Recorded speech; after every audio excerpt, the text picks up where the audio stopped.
live. We're recording. I'm pulling up my notes. Welcome, my friends. Welcome back to the Krieg Dominion. I am Omar Krieg, your Lord and Commander of the Krieg Dominion, and your host for tonight's events, Warhammer 40,000 Rogue Trader, Tithes of Acheron. This is episode 11 of Segmentum First, Into the Maw, and with me are, of course, my wonderful Grim Dark players, Rodance, Alturios, Warner, Darius, and Rev. Let's take a moment to briefly check in with them, see what's new and exciting, and meanwhile, I'll just be over here doing something silly with my phone, or generally not really paying attention, but waiting for the perfect time to add a stupid comment. Rev, we'll start with you. What's new and Hi. exciting for you? Well, I just picked up a bottle of water and it somehow blew up in my hand. So that's a thing. That's definitely a you problem. There's a large amount of water in my general vicinity at this moment. Not Shit sure. with a first already. Jesus Christ, dude. I hadn't even got it open on my phone this year. That's probably my fault. Yeah, you guys started something last night. So anyway, other than that, yes. I'm trying to hang in here. Dinner went in one in and out the other, and so I'm very much hoping I don't have to excuse myself hurriedly from the session. Well, you have been here for the last hour, so hopefully things continue to remain as amicable as they have been. You think I've been here for the last hour? You know what? That's starting to raise too many questions to explore, either live or just in general. Arias, help me out here, man. What's new and exciting with you? I'm done with that conversation. Just got back from a convention. Yes, and I see you're wearing your Catalyst shirt again. Or another one, maybe. Another one. Yeah. Or maybe it's the same one. I don't know. No. I just want to say, for one, can't wait. The other day, it is another one. Yeah. I do want to say that I, for one, look forward to our Word of Blake Overlords. I don't. Listen, in all reality, no. It's scary. Very, very scary. Quite. So convention went well. We recouped our losses of gas and food with the store, and we had lots of people checking out games to play, and awesome. Plenty of people playing BattleTech. Those are lovely. That's my love language right there, apparently. Awesome. Anything else?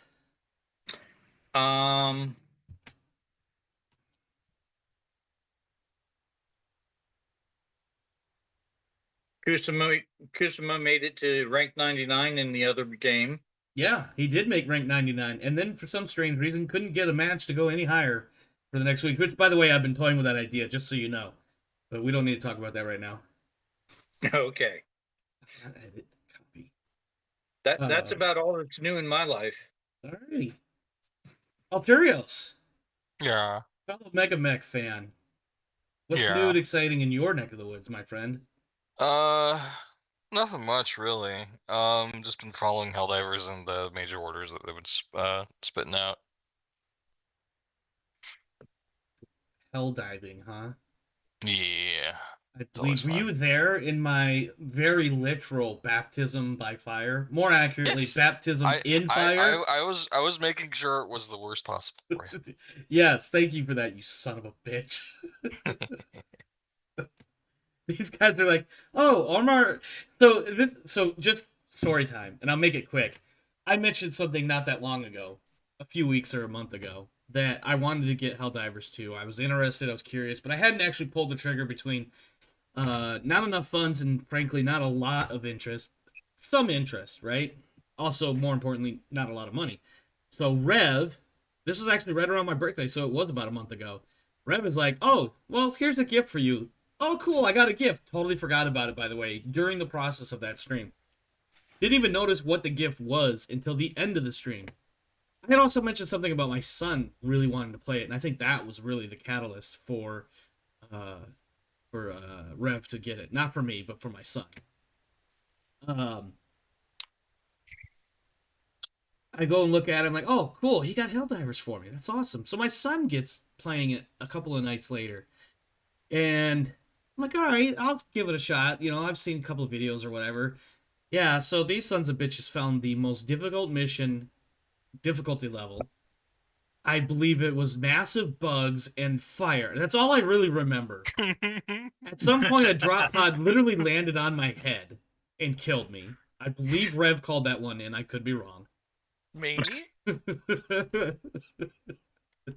I had no idea what I'm doing. Like, I'm okay with generic first-person shooter stuff, which is pretty much what a lot of the gameplay is. Excuse me, it's third-person shooter? Okay, I digress. You're right. That is an important difference. It is. It is. It's a shooter. It is a shooter. And I'm definitely going to need a shot after this. But anyway. Look, there shouldn't be I have anything bourbon. wrong with dropping a brand new player on Super Helldive into the middle of a Super Hive. Yeah. Yeah. Bugs. Do we actually get through that mission or no? I don't think so, actually, now that I No. think about it. I No, think we that didn't. ended up being a mission fail. Well, we had a literal bug. Oh, I do remember somebody saying something about that as I was probably running around, probably very much screaming. At any rate, You'll be happy to know there's a new troll rifle. I mean, people call it a troll rifle. I think it's great. It's a 5-round bolt action rifle. It's patterned off the 1903 Springfield. Okay, that's interesting. Alterios, I kind of grandstanded for my own little story time there. What else you got, man?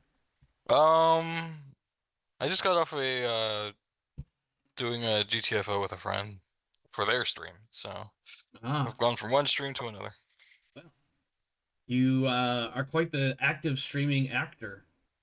I guess those so. words don't really work well together for some reason, but alrighty then. Rodance, are you able to give us a little bit about what's new and exciting for you? So, you know how I've been telling you that Rev and I have been planning on doing things? Yes, I'm very much aware. Mm-hmm. Mm-hmm. I feel like Rev may have forgotten what the plan was. Why do you have to bring that up now in the middle of my stream? Well, I thought my plan was independent of yours. Oh, well, I mean, that's true, but I'm going to do my plan anyways. Okay, I well, still think it's funny. Well, this sounds really bad for you, man. Yeah, I know. I'm not looking forward to this. The worst part is it's been foreshadowed for like 2 or 3 weeks now. I can fill you in later on my issue. No, thank you. No, I'm talking to Rodance, not you. Yeah, whatever you listen. Whatever happens between two consenting adults behind closed doors, it's not my business. Wow. Okay, I gotta remind you. Did you have fun not flirting with Kane yesterday too? I just wanted to make it known I'm an equal opportunity asshole. Mm-hmm. So yes, I even prepared a note for today. Oh. Okay. All right. I got nothing. I have to drink. Yeah, give me a moment. Sure.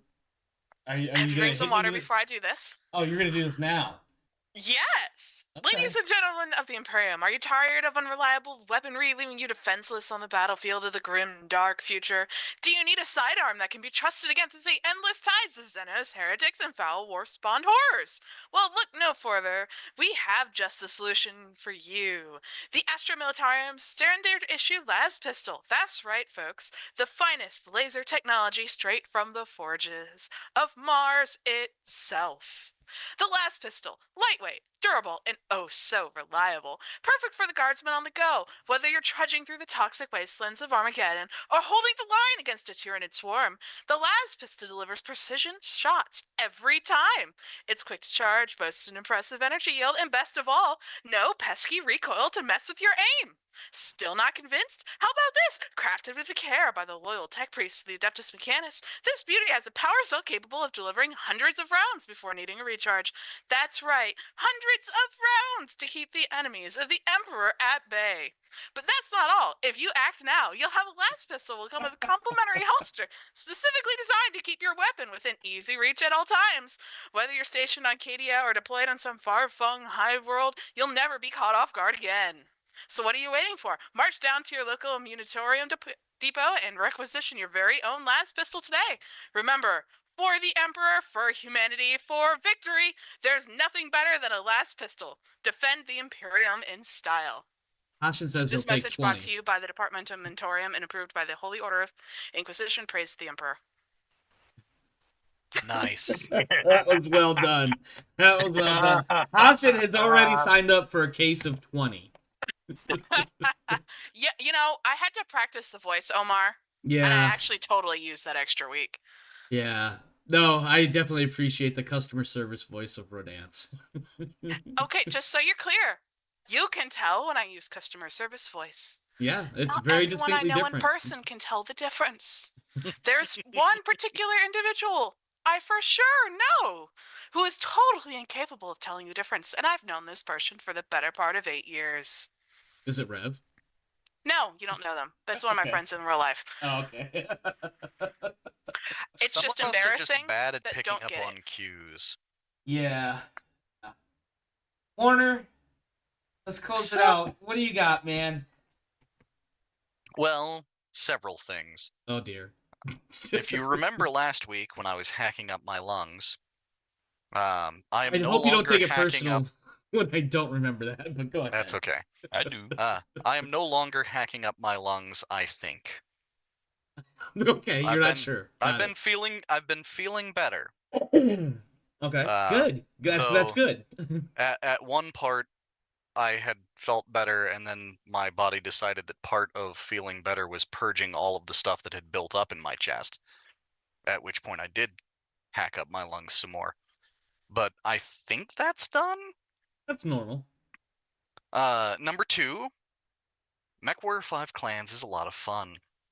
Oh, It's a lot of fun. I had a conversation with my son about within the last week or so where I had bumped into one of the people that posted.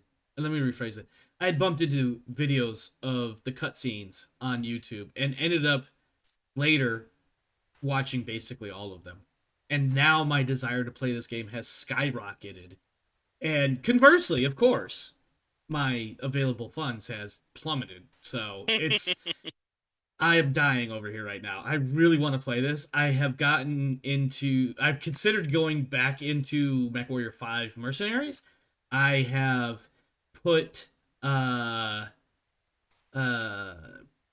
got BattleTech, the Harebrained Schemes game, and went and got what's the BattleTech Advanced mod, and been playing that, and it got my ass summarily handed to me. Rogue Tech? I thought about it, but it's a much bigger file. I may just switch just to see what the difference is, and then figure out what I want to do. But I haven't had the free time to do that because that's an extensive process. Because I'll have to get rid of one of them, most likely, in order to free up space on my hard drives, and then get the other one. And both installate. Both of these mods are not just simple drag and drop into your mod folder type shits. They're very extensive. So, but yeah, no, my desire to play this game and not have the money for it is absolutely the reason why at least 6 hairs of my head have turned gray in the last 2 weeks. The co-op is fan-freaking-tastic. Oh, I can only imagine. And then I get to yell words so much better than the co-op was in Mech 5 Mercenaries. I thought the co-op in that was pretty cool. But It's more importantly, I just want to be able to. I want to play with other people and tell them to say things like "Stop using contractions, you Stravag whore." Now. But it is tons of fun. Oh, I can only imagine. I can't wait. I just hope I don't have. When you have that, the anticipation is built up and it ends up being much higher than than what you receive, and you're just like. It's not as good as I was hoping it would be. So I have gotten to the point where I've got a gargoyle, and I was able to get a couple of alternate omnipods for it, and so I have made a horrible abomination of an energy murder machine. As one does in anything MechWarrior related. and it makes me very happy. I put my energy specialist pilot in it while I drop in my custom Timberwolf, which has jump jets, because why not? your party, the AI does not know how to use effing jump jets. They just don't. But they're still good for you. Yeah, absolutely. Oh, hold on. That was something I drew. What are you doing? Did you draw? What? When were you able to draw this guy? When I was in art school several years ago. My son just came out here with one of my old sketchbooks when I was at the art school to learn how to build video games, and he's like, "When did you know how to draw this good?" It's a picture of like an archer, just a basic pose, right? And he's like, "When did you know how to draw this good?" I'm like, "It was a long time ago. I can't draw that well now. I have not practiced one tiny bit." That's so like the other drawings. Anyway, Yeah. yeah, no, I would really love to be able to play MechWarrior 5, but at this rate, it will be another month or two before I have enough free funds. Mostly because I get my end of the year bonus in about a month and a half or so. So, but yeah, let's play this game that we're here to play, because otherwise it seems like we're just gonna talk and talk and talk. Not that there's anything wrong with that, but you know, we are here to play a game. So previously, Playing a game. yeah, I've been playing games. I'm sure you have. Previously on Tithes of Acheron, Into the Maw. The players have returned from their warp transit and arrived at Footfall. After some initial planning, the crew of the Acheron's ferry begins setting out to attend to various tasks that must be completed prior to resuming their journey to the Moguro system in search of the lost treasure ship Righteous Path. That's all I have for the backup, or whatever you want to call it. You have been here at this point on Footfall. Let's just say you've been here for at least a couple of hours, trying to figure out various things. We'll do acquisition rolls in a moment for the two that are remaining. We did acquisition rolls for the other three prior to, because for those paying attention, of course, we started late. Had a couple of issues that had to be taken care of before we could get going in earnest. You have received Lord Captain What's Your Name Van Breeze. Because I absolutely refuse to say your name anymore. I just give up. You have yep, that guy. You have received a response from the Liege. Matter of fact, I just had his name up, so let me pull it up again. The Liege Tithes Morose. He is, for all intents and purposes, the default ex post facto in concurrence leader of Footfall.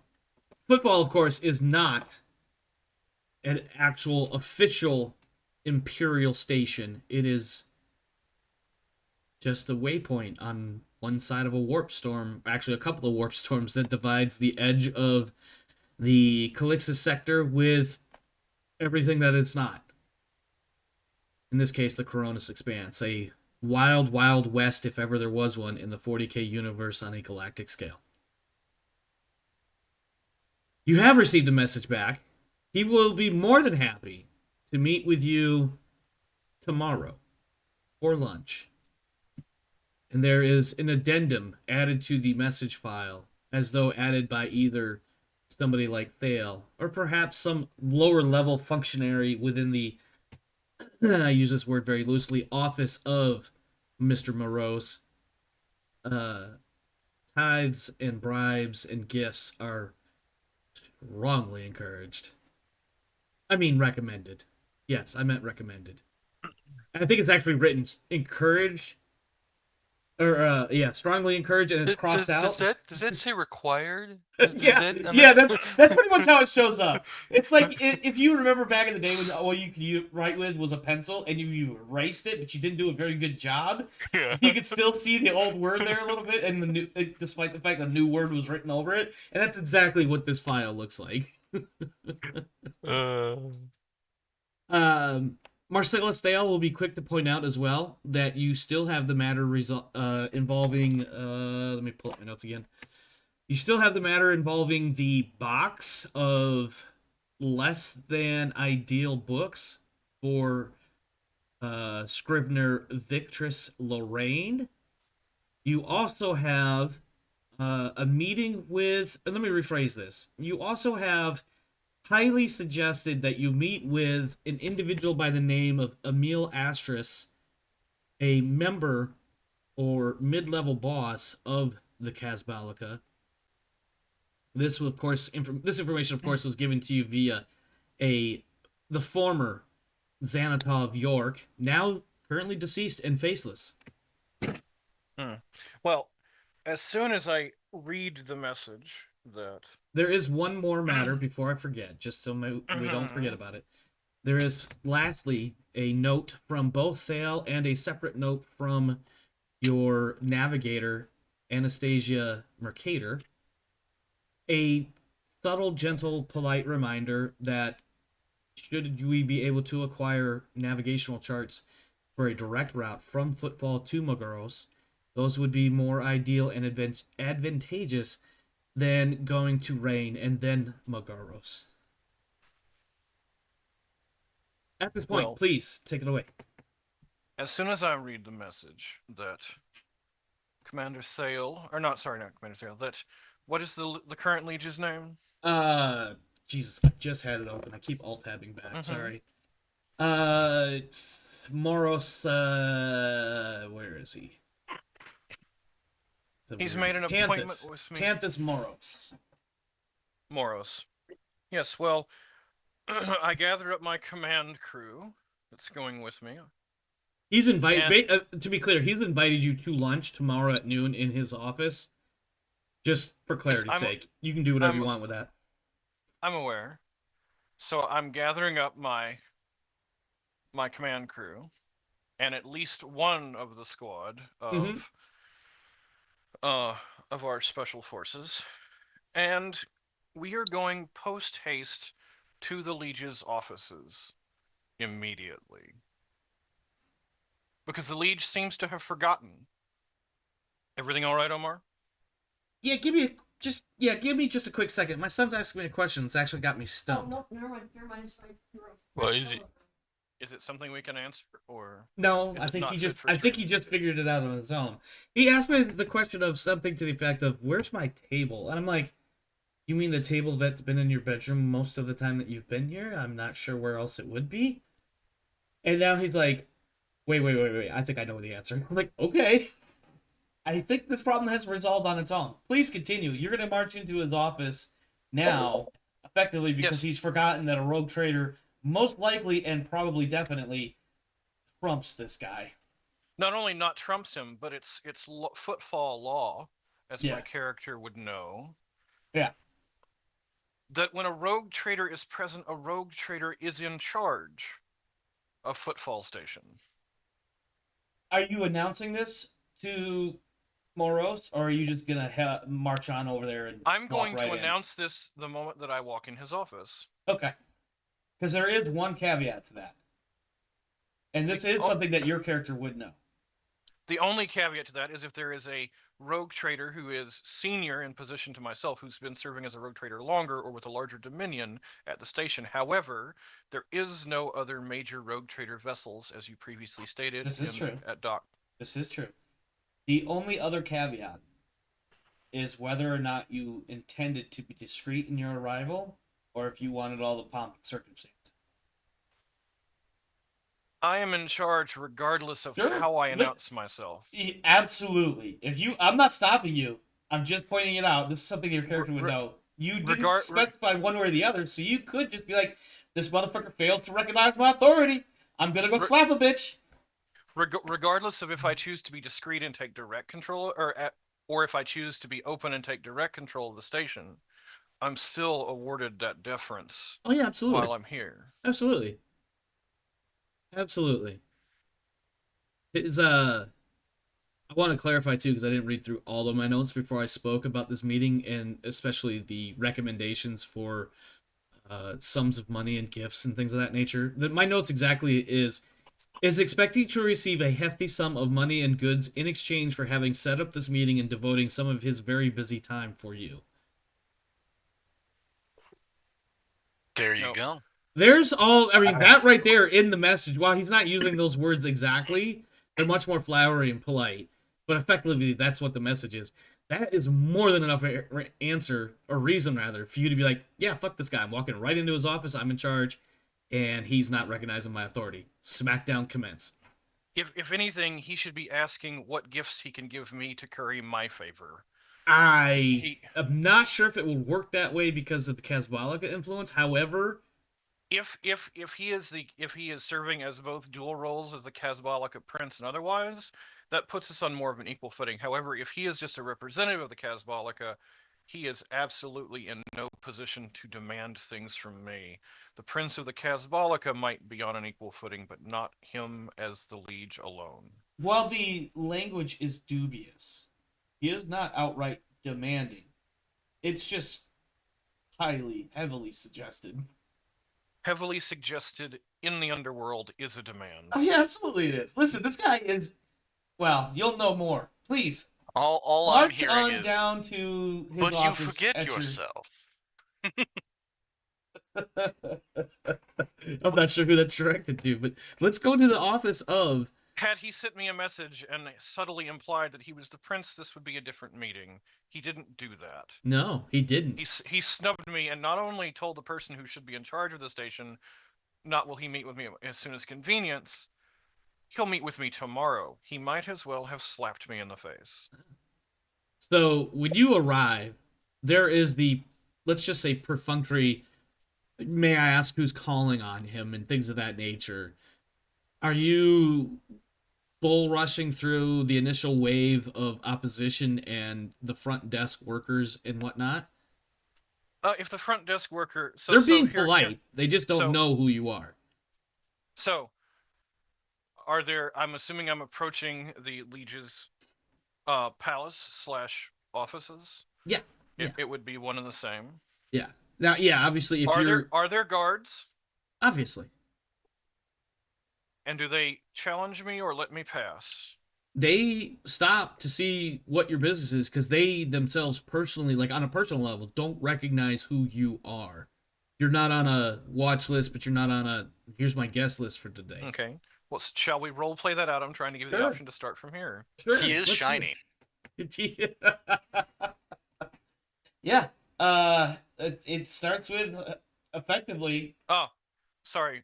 There is an amendum. Now that we are here in real space, and while we were in the warp as well, I would have had some artisans, whatever we had aboard the ship, work up a fairly flat, in relief skull with coins in the eyes, insignia. Okay. That is to be applied to the chest piece of Winter's character, so that her armor is not scratched and marred. Ah, yes. It is more presentable and ornate, should she choose to accept this gift. Winter somehow feels much better and that she is relating to the crew more. Good. Because God, I feel like I'm talking in the third person when I say that.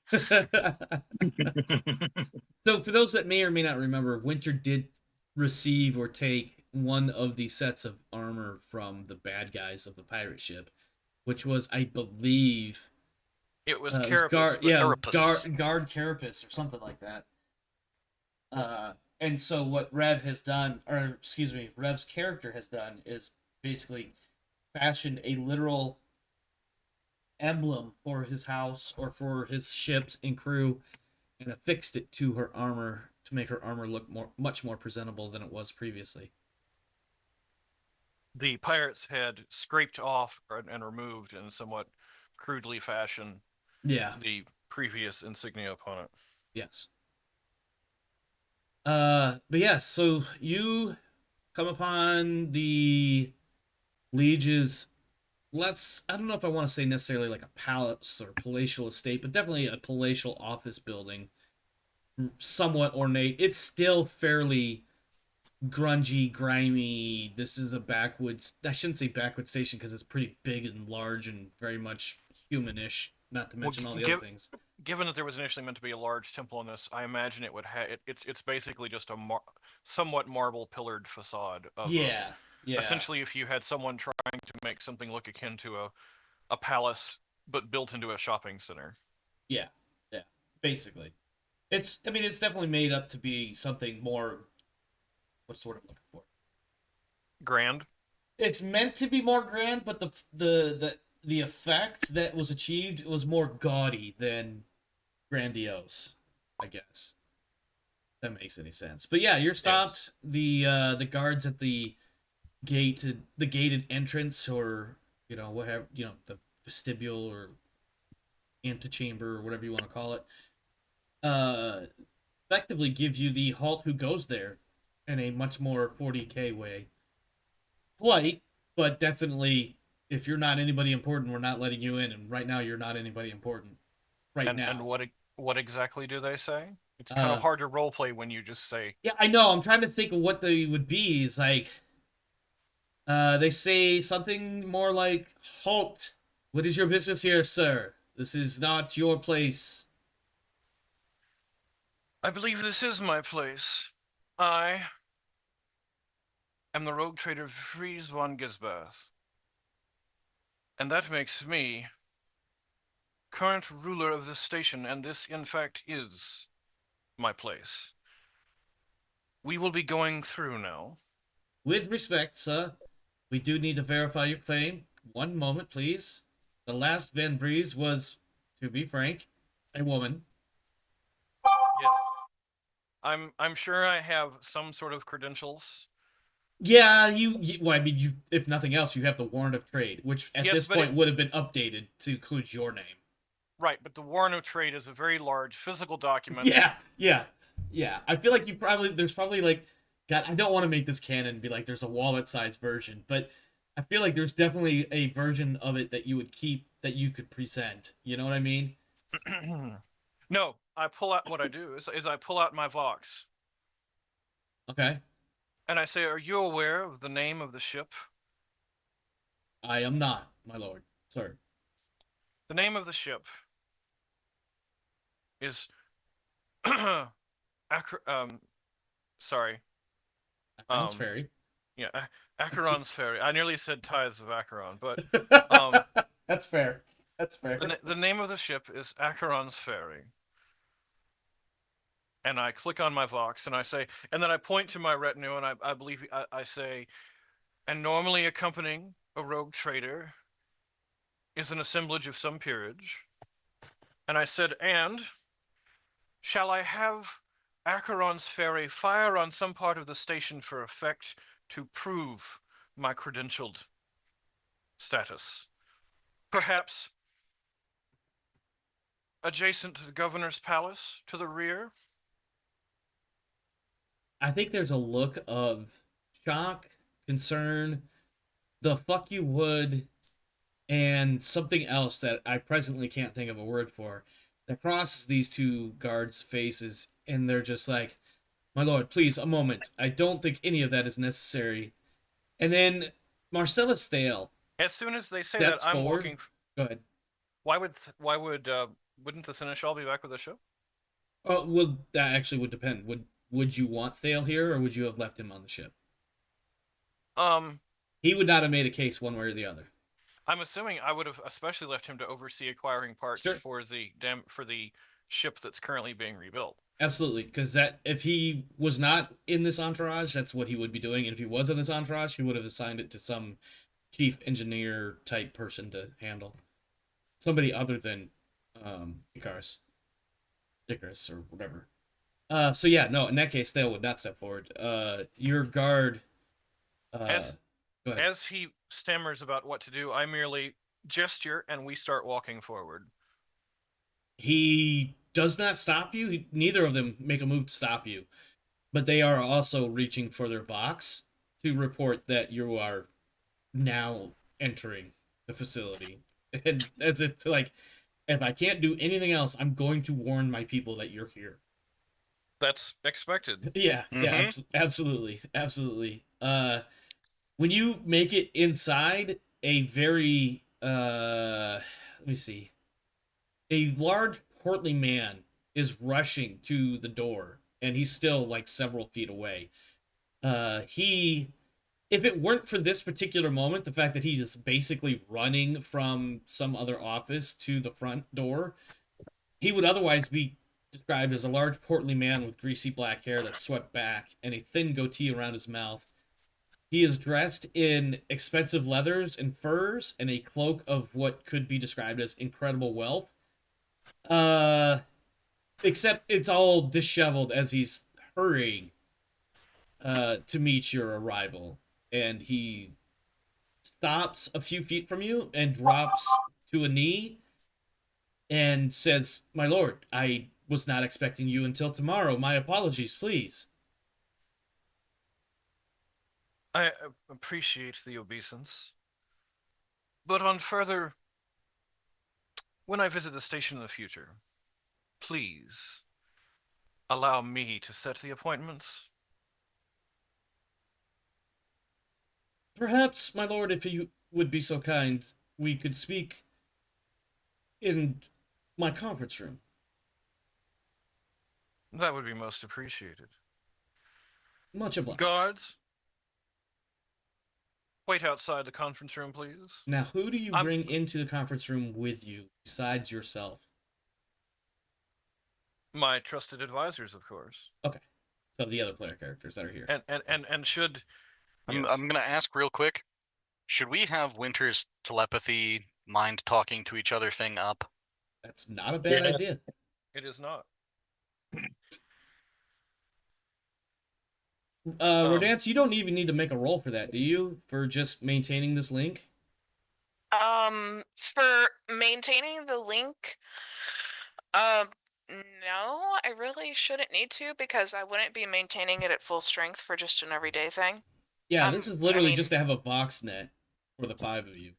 Yeah, like I can maintain it at half power indefinitely. You know, it only becomes an issue if I try casting something else or if I'm trying to push it so it reaches farther. And Okay. frankly, half power is still a couple miles for me. Yeah, half power is still overpowered. Got it. Excellent. And you don't need a roll to activate it I either, bought do you? Psi rank 3, so Okay. I stepped up all the distance for all my stuff. Nice. That's what I bought with the latest batch of XP. So. Okay. Yeah. And you don't need a roll to activate it either at this point, do you? I don't think you do. I don't remember you having to do it before. No, not for this. It's such a low level power, and because I'm casting it at half strength. Yeah. Okay. And so I say in my head as we're entering to the command staff, are the guards hooked up to this network as well? I believe you're limited to only about the 5 of you. Nah, they would not be. I think I can only do a set number of people. I'd have to reread the explicit wording, but I think I can do a set number of people based on my Psi rating. Going off of memory alone. Can we include the lieutenant? Yeah, I think the last time you did this, the 5 of you had in that firefight at the bazaar on Fort Wander, you had the 5 of you, and I believe you might have had the one guard. The lieutenant? Yeah, I think. And I may have hand waved that one. I don't remember specifically. Well, then let's try to include the player characters and the lieutenant. Sure, I can live with that. And Ambrose, whatever his name is. Cassian. Yeah, it's a successful focus power test allows the Psyker to create a fettered strength telepathic communication link for a number of willing minds up to the willpower bonus at the same time. Does not require a line of sight. So because I'm using it at unfettered, I don't think I need to make the check. Okay. But even if I do, it's freaking willpower. I can more than 50% chance of succeeding, and nothing goes wrong because I'm not using it full strength. We've seen we've seen target rolls of 94 hit 96. So the problem is, don't remind me. Nothing happens if I fail. Yeah. So I could spam it until I succeed. Therefore, there's no point in rolling. Yeah. So okay. So you do have your little brain box network of the 5 of you plus Lieutenant Cassian. So in my mind, as we're going into the room, I'm going to say, ladies and gentlemen, please, if you have any contribution to the conversation that you think warrants my attention, keep it mental, if you will. And unless you wish to intimidate our good liege here, that might be amusing. And Lieutenant Cassian, and this is still in my head, Lieutenant Cassian, please keep an eye out for anything untoward or suspicious in the movement of the individuals outside. Otherwise, we will let you know how things are progressing. If we need your Sorry. if we need your assistance. Lieutenant Cassian responds. He says, my lord, I have a guard detail immediately outside the conference room. I have another guard detail outside at the exterior entrance. A few more guards roving in between. I think everything will be fine. If anything comes up, I will not hesitate to let you know, my lord. And Warner is going to mentally project out to the party. Yeah, I'll be sitting with, my back to the wall and my eyes to all the entrances and exits. It might be good for those of you with other, how shall we say, abilities to observe, to keep your eyes open as well.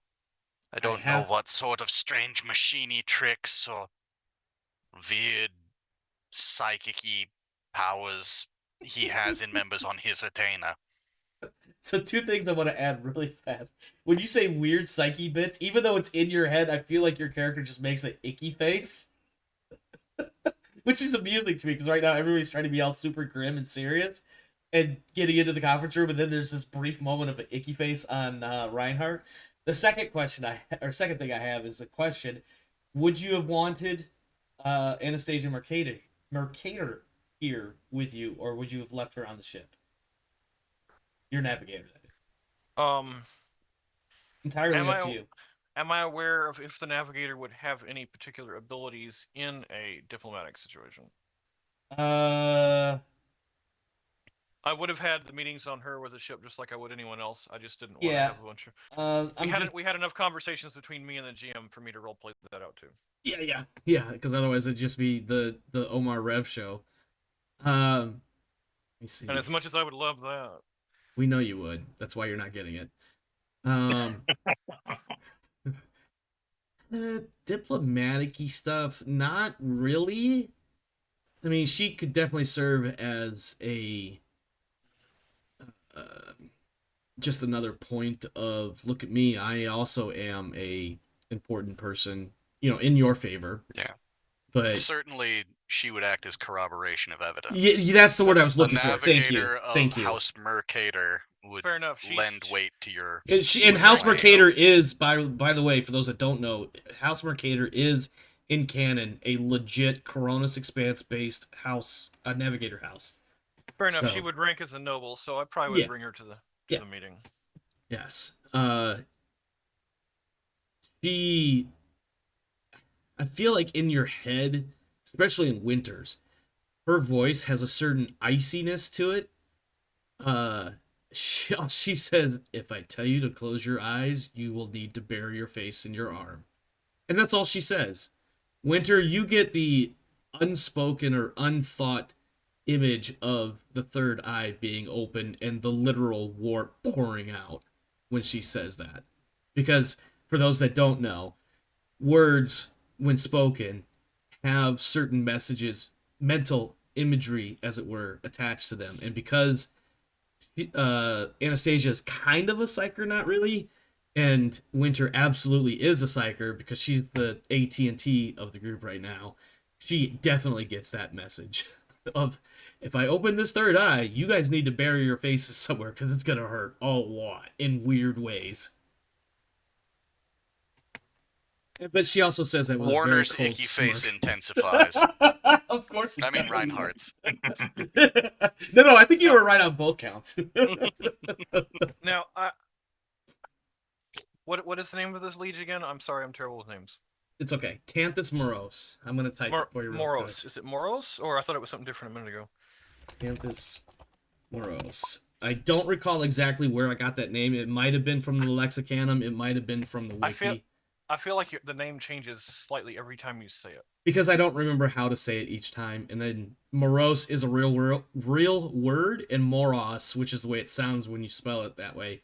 Where did you put it? It's in TTS in the chat. tabletop. Oh, okay. I was thinking in the wrong. Okay. So, But I do have a question about Mr. Moros. Yes.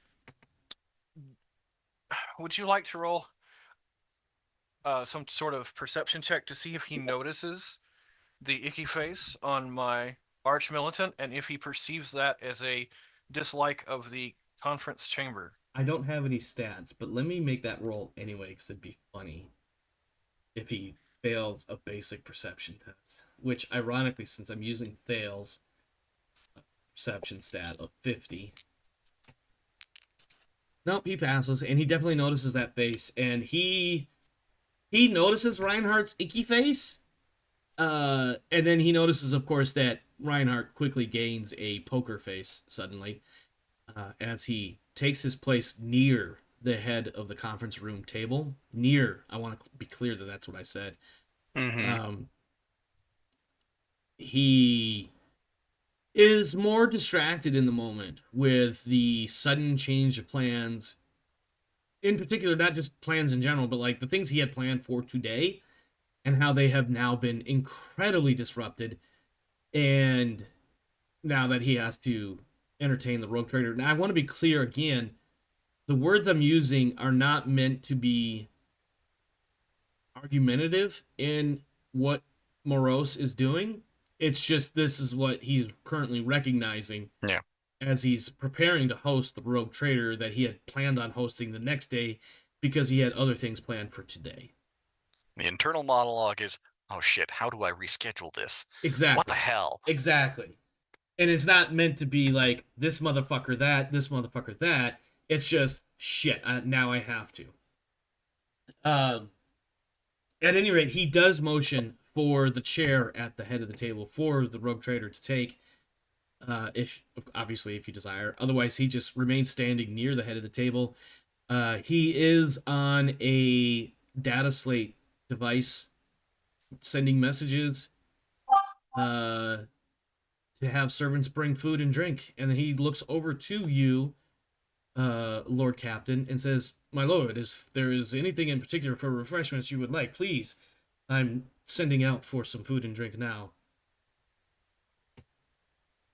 Find most refreshing is if for the station I was ostensibly in charge of, I was not told to sit and wait for tomorrow. That I would find refreshing. My lord, I can only offer my deepest apologies. Your arrival was quite unexpected.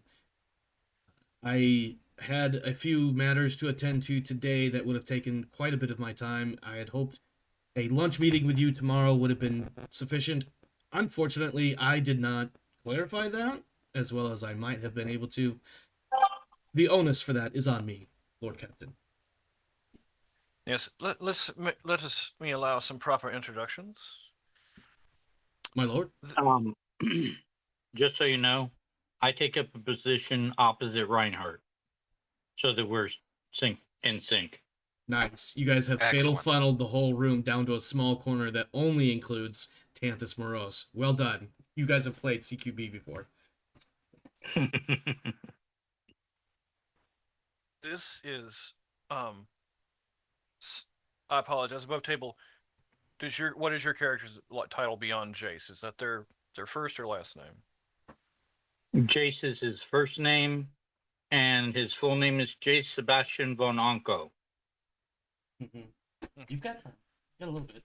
This I will PM me that later, and I'll try to act because I've been calling you Jace, and my character would actually refer to you more formally, and especially in this situation. Von Onko, you said? Did I get that right? Yep. Okay. Von Onko is a lesser house from a hive world that escapes my memory at the moment. Yes. This is Master Von Onko, my pilot, and the man that I ordered to shoot things in space. This is my arch militant, Reinhardt. I order him to shoot things on the ground. I tap my hell gun. Is this the new one that you just picked up? No. That is in an arms coffer with my solo bolt gun. Gotcha. This is my Imperial sanctioned psycho. She goes by Winter. What is the navigator household? Anastasia Mercator. Mercator, thank you. This is my navigator, who is with me from House Mercator. She will bow as she leans on her very clear. It's a staff that she is carrying and using as something of a walking device, like a staff cane sort of thing. And it has towards the head of the staff both the Aquila and I forget exactly what it is off the top of my head. I'd have to look, but it also carries the symbol of House Mercator beneath it, as one would do with like the U.S. flag and then a state flag being beneath it. Mm-hmm. And my representative from the Adeptus Mechanicus, who goes by Icarus. Both of the servo skulls turn in unison to look at the. I'm sorry. Don't no. Please continue. I'm just picturing this in my head, and I find it incredibly Yeah, amusing. they just stare at the I forget his fucking name. Tanthus Moros. Tithes. Moros. Yeah, they stare at Moros. I'm just picturing these two skulls floating, and they have like the dead eye sockets. Like there's basically nothing in there except maybe a tiny LED light, and they look like they were conversing with you until this 1980s style sitcom introduction, and it's Icarus, and the two serval skulls just turn and look directly at the camera. No emotion because they're serval skulls, and they're just dead as they bob in the air. I'm sorry, I am so easily amused, guys. Please continue.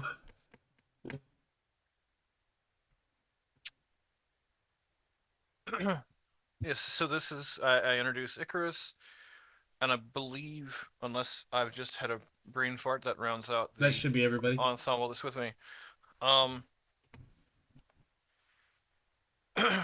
And I think there's a brief moment where Morose is kind of questioning whether he's expected to go for like handshakes or if he's just expected to nod or whatever. And so what he ends up doing is, as you introduce each in turn, is he will take a bow. Yeah. Just so you know, when I get introduced, I do a proper noble bow. Okay. Yeah.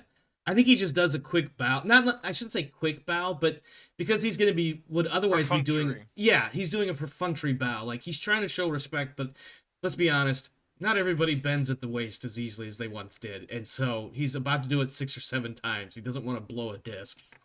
Mm-hmm. looks like a rubber duck bobbing for apples. I mean, they could very well if he's not careful. Yeah. At any rate, after a moment of that, Moros will turn to you, Lord Captain, and he says, "Again, I apologize, my Lord Captain. I am sending out for food and drinks, and while your quip was certainly well deserved, is there anything in particular that you or the rest of your entourage may be fuck, I don't know. I'm trying to think of what the word is that because I've added so many commas in that sentence. Is there anything that anybody else would like in particular for refreshment?"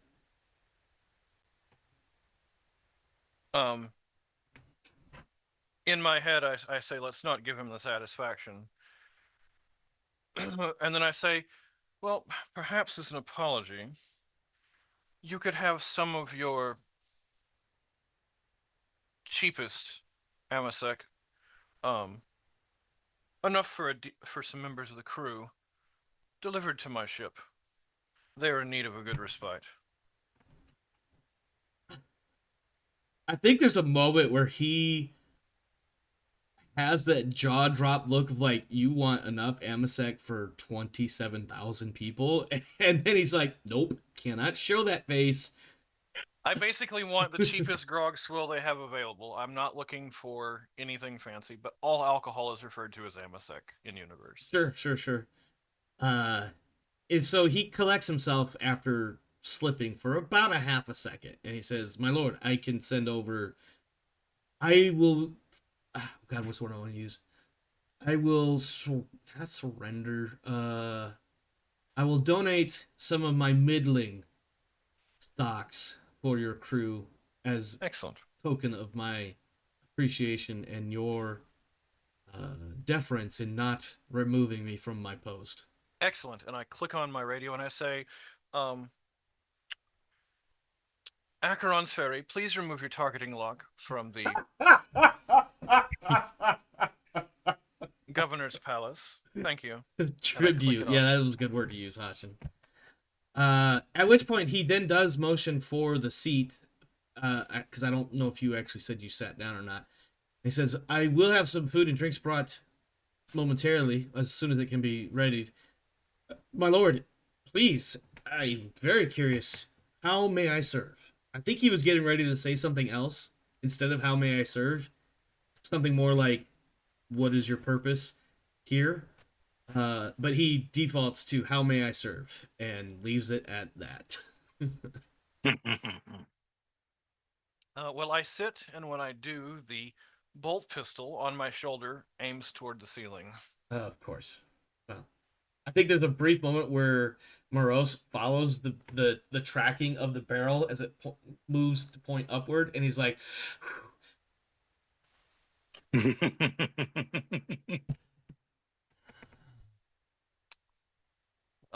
Question above table. Aesthetically, since I did get a good crafted, should I have the whole thing in like a dome where just the tip of the barrel points out? Something akin to like a... Oh, no, this is 40K. You can't have anything that looks good. If it looks good, it has to look cool, and that's it. So what you have is a shoulder, like a rack, like a shoulder claw around your shoulder, and on that is a pistol attached to a stud, and so the pistol just swivels back and forth. I was picturing essentially something akin to what you would see a Vulcan mounted on a Sea Whiz, but just smaller. An armature on each side of the pistol, holding it and aiming it. I guess we could work with something like that. But of course, it's much more blocky and yes, yeah, of course. Yeah, it's not there are no graceful curves in any of this design. It's all blocky, hard edges. Lots of nuts and bolts where they may not really need to be because it's 40K. And obviously at least one skull and one Aquila. Predator with God Emperor skin. There you go. So I say, Mr. Morose, or should I say, Master Morose, perhaps. I don't wish to interfere too much with the operations of this station. I do have a ship that I wish to refurbish in one of your docks. I believe that's already being seen to. Should there be any sums required or gifts sent, I would ask that you act as the intermediary and keep any jumped up officials from stepping out of line. You know who warrants respect on the station and who doesn't. Though you seem to have forgotten one. But you have apologized for that. He starts this. He looks like he's about to say something, and then he thinks better of it and just lets you continue. At this part, Reinhardt will think to you that you may want to infer that you would like to have cordial discussions with the proper authorities from the Kesbalika. I would say, I'm assuming by your attitude and demeanor that you are in fact that you either represent or liaise for the Kesbalika. So I wish you to reach out to whomever your contact is. I would like to speak to the prince directly. If there are any documents that need to be signed or permissions given, I would like access to the Xenosium. And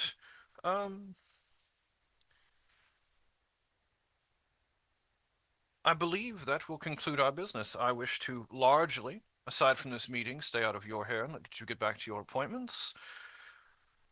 And I ask, and at this point the gun barrel lowers, as I look at him, that our meetings be kept prompt in the future, because I understand that your time is valuable and so is mine. And if there is nothing else you wish to add, once I've received the information and permissions that I requested, that will conclude our meeting. And you may enjoy, as you clearly do, the rest of the food you have sent for. Speaking of the food, it's at this point that Lieutenant Cassian mentally chimes in with, "Look, Captain, there's a large number of people out here carrying what appears to be catering equipment and food and drink. Shall I send them Please, in?" I say in my head, please stop them at the door. We will not be needing refreshments. "As you wish, my lord." Uh, at that point, also, Morose, his demeanor, his body language shifts. There is a certain air of authority that descends upon him. And to be clear, the greasy nature, the used car salesman aspect, never goes away. And he says, "Lord Captain, I am the prince that you wish to speak with. I do apologize for the subterfuge and misunderstanding. I truly did have a large number of things to get after today, and had hoped that we could meet tomorrow.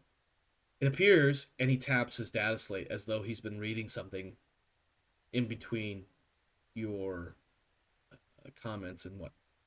"It appears that my staff have sent the wrong form letters to your ship and crew, and thus to you. I will absolutely rectify that in my good time.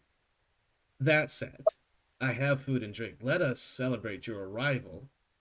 Let us discuss what needs to be discussed, and then we can both get on with what needs to be done." I say in my head, go ahead and let the food through. We've had a change of plans. There is, God, I don't want to say, I don't think Cassian would be dumb enough to let you hear the mental sigh, but because it's a mental link, you can't help it. If it was in person, he would have squashed that shit before it happened, but it's too fast in the brain, right?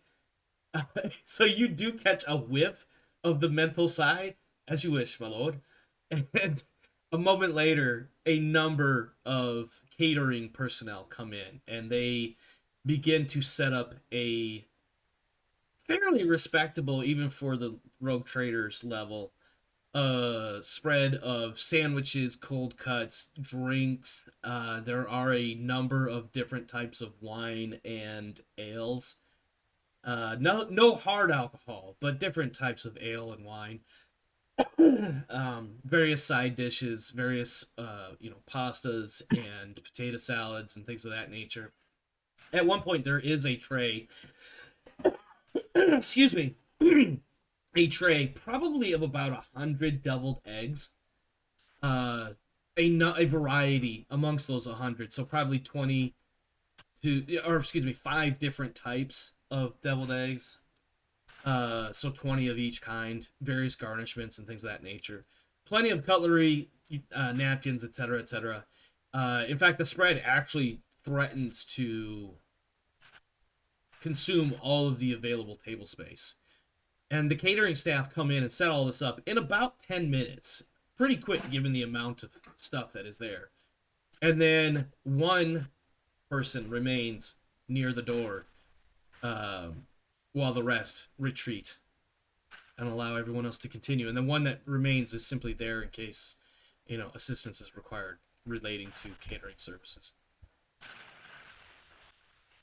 And Moreau says, "Please, Lord Captain, you and your crew, please eat, drink, enjoy my hospitality, and again, my sincerest apologies for the kerfuffle that has happened here today."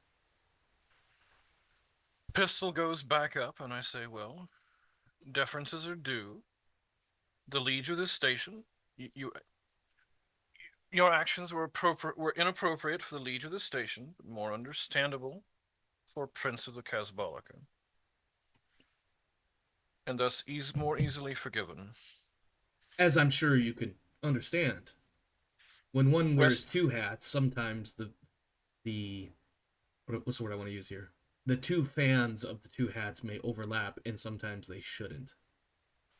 In other words, he's trying to say something like, yeah, sometimes I forget I'm a little bit of both, and I forget which one needs to have more jurisdiction than the other.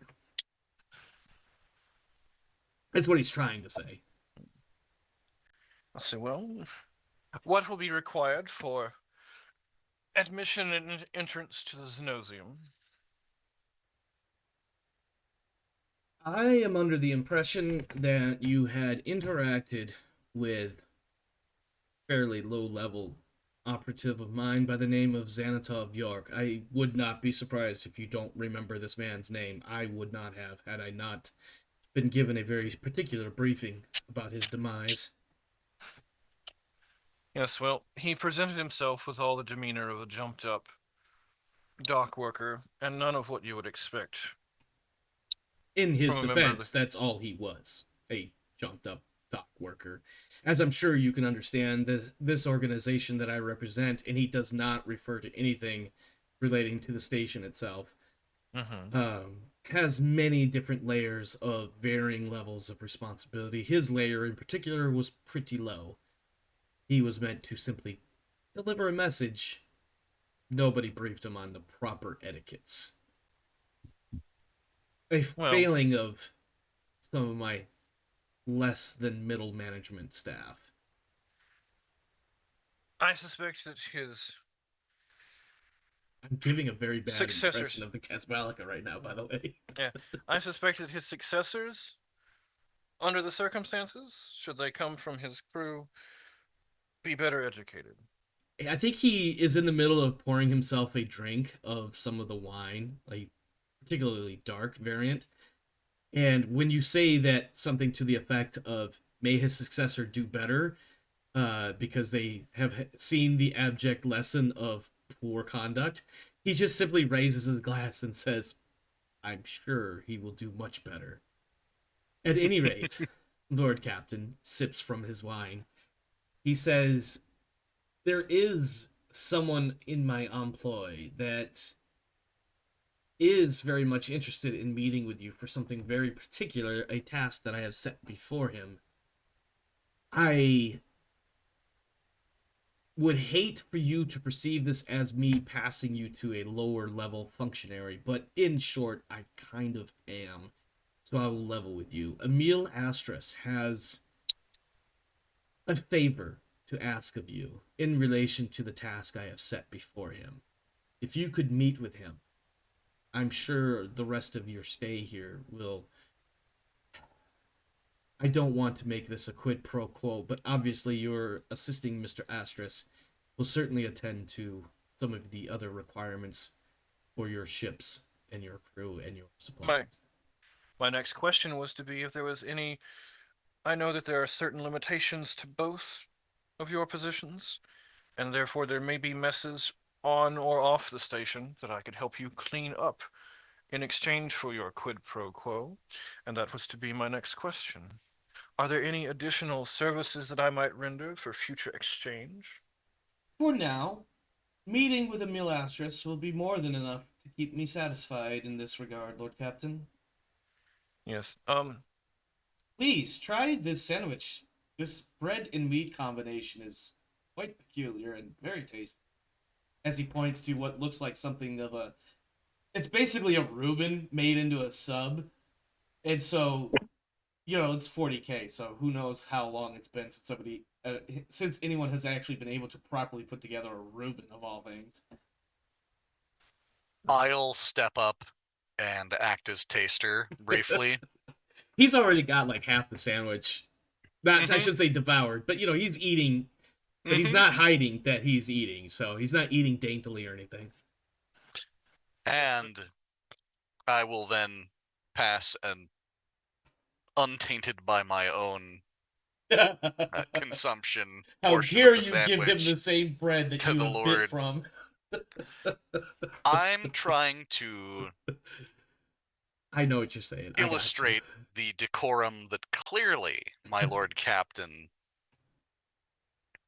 values. Absolutely. Absolutely. My question is, would I want to get the linen gloves that I'm wearing dirty or not? Reinhardt is going to think to you, Lord Captain, it is not poisoned, and it is very tasty. You might appreciate it. Well, in the spirit of getting along, I will remove my glove one finger at a time. Of course. You have to make a show of it. Yes. It's been some time since I've actually had legitimate sauerkraut. The imitations are never the same. I think when you oh no, this is still a mental It's thing, still in huh? the brain. Yeah. I almost had Moreau speak and it's like, oop, nope. My character visibly hesitates at the mention of sauerkraut. No. I will tell you this. Sauerkraut has to be used judiciously. This is just my opinion, and I am of German stock. So that was me above the table. My character probably, if it is Probably doesn't even know what sauerkraut is. well, if it's somewhat of a delicacy, I'm sure would have more of a taste for it than the actual player character does. Well, again, it's still wildly open to interpretation. It's the year 40,000, and there are like a million different worlds out there.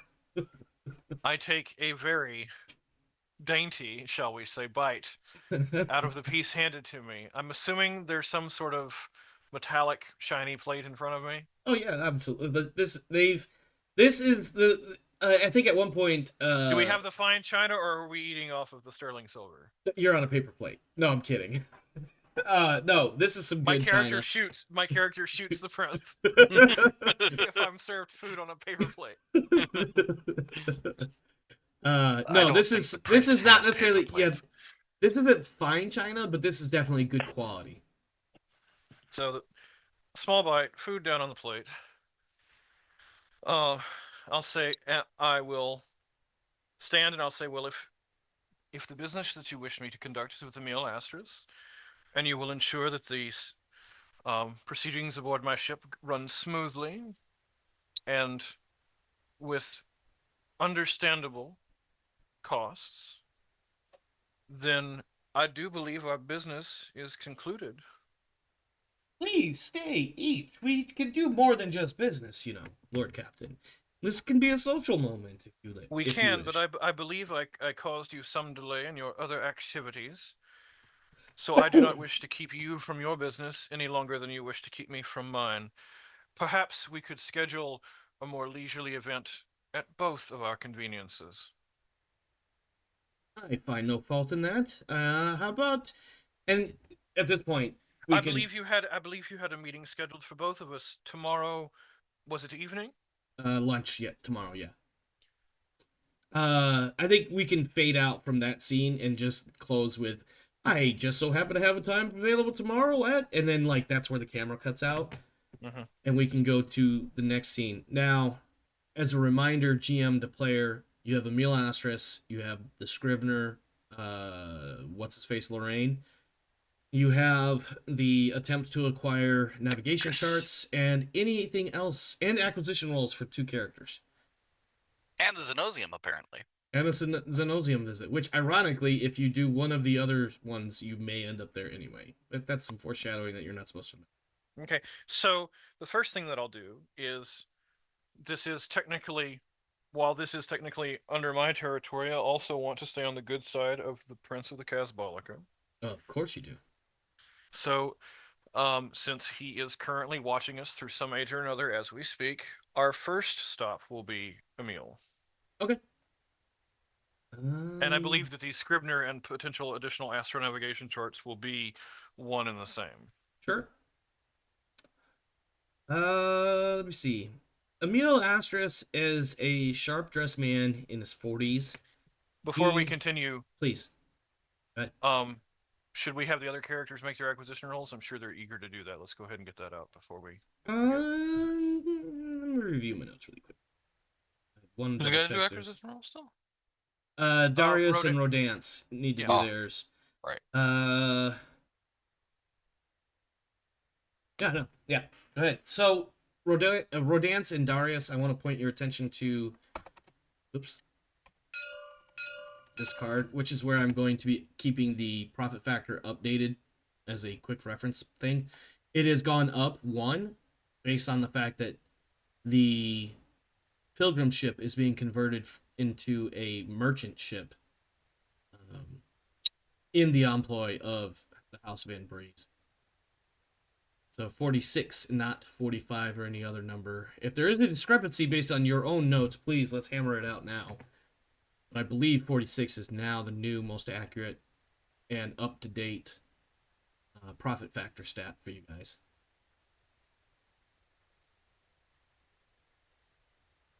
That totally makes sense based on what I have. Okay. Yep. Awesome.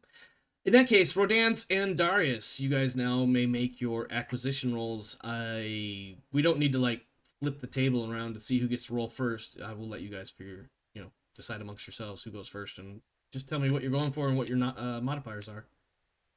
Go ahead, Rodent. It's rolling.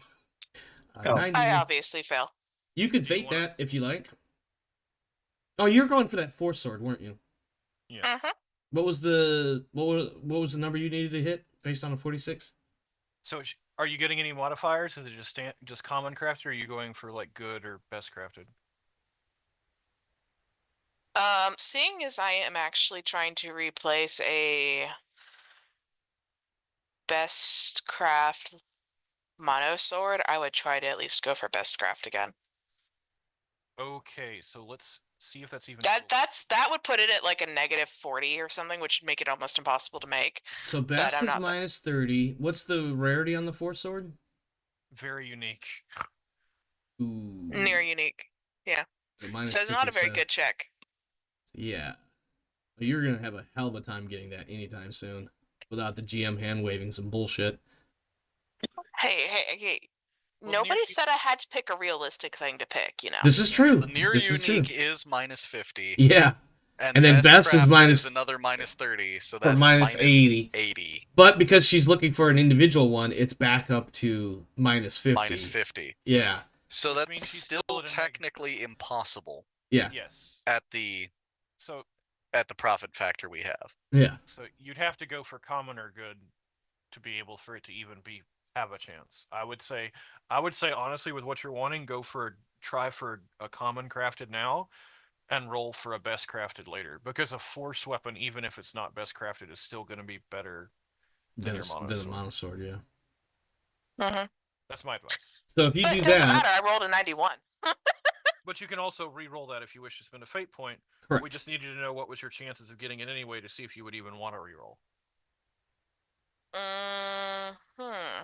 So if you just do the near unique common crafted, it's only a minus 20. Yeah, so you could still get it on a 26 or lower. So you've got about a 25% chance. Okay, fine. I'll spend a fate point, but I'm only going to spend 1. Well, that's all you. That's all you can spend. Oh, that rollover. Oh, but you did get it. You got it? Yeah. It was a 00 for a second there, and it rolled over to 20, but it was still a 24 against a 26. So, yeah, you now have a common quality force sword. I think, in fact, it comes in a box, like a gift wrap box or gift box or whatever, from Morose. Because his agents have learned that in the time that you're on the station that you were looking for one, and it comes, and it has a small card attached that says, apologies, this wasn't any better, but this is a fine force sword in and of itself. Enjoy, and may your enemies fall before you.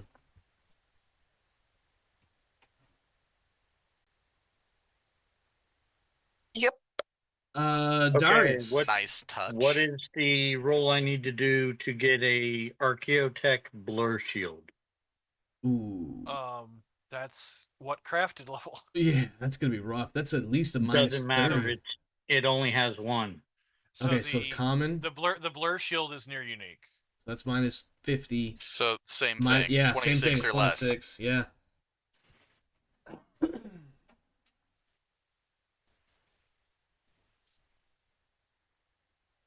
And what about the best conversion shield? Or field? What's the If you want conversion? best, that's I want to say conversion field is extremely rare, so that's going to be minus 30. So that's negated by the Negligible. So yeah, we're looking at a negligible. minus 30 total. Yeah, so so on the the roll, minus so 30 for 16. best still there. Yeah. Yeah, 16. So it's easier to get the blur shield then. Easier to get the blur shield. That's what it seems like. Rodance, are you good? You just dropped from TTS. All right. Uh-oh. Well, go ahead and make your roll. I think she disconnected briefly. She'll be back. All right. I'll go for the blur shield, and I will spend a fate point to raise it by 10. Is that an option for acquisition I rolls? don't. I was gonna say I don't think that's an option on acquisition rolls. Because it says add 10. Well, it does say gain plus 10 to a test, and the acquisition roll is a test. Let me double check the rules really quick. Sure. Let's see. I mean, I've done that before. I mean, didn't have a problem with it. it literally calls it an acquisition test, so fuck it. I mean, what's the worst that'll happen? Somebody hits me in YouTube's and says I wasn't supposed to do that, and they give me a page number? Okay. Or Okay. actually, if you read. Yeah, listen, if you give me a page number, we can fix it moving forward. I won't retcon this particular So- role, but yeah. 36 then. So 36. And Rodance is back. Yay! I don't know And what's I will going spend on a because fate- like the rest of my internet's fine. It's just the Zoom that's misbehaving. Well, oh wait, never it- mind. There went my tabletop simulator too. Yep. And There we you go. got your blur shield or whatever it was. Archaeotech blur shield. Well done. All right. It's the please don't hit me shield. Took me 2 fate points, but I got it. Hey, but you got it. Okay. I believe next is our meeting with Emil Astris. Rev? Yeah. Can you hear me? Yes, I I can said now. that would be. Okay. So yes, Emil Astris. Yes. Emil Astris is similarly black hair, slicked back. Except in this case, it looked like he had done that earlier today, and now through the course of the day, his hair has come a bit loose and is generally less than ideal as far as the presentation or appearance. He can be said to have some thin features, and when he speaks, he does have a smooth voice and some lines about his face that seem to indicate a predisposition to smiling and laughter. And he says, "Lord Captain!" He takes a knee as you arrive, and let's just assume he's got some sort of shop or something. He takes a... Go ahead. Hand wave up like Yeah, waving gotcha. Yeah, he'll take a knee and he'll come back up to his feet. I'm so glad to see you. I trust you received word from my friend, Mr. York.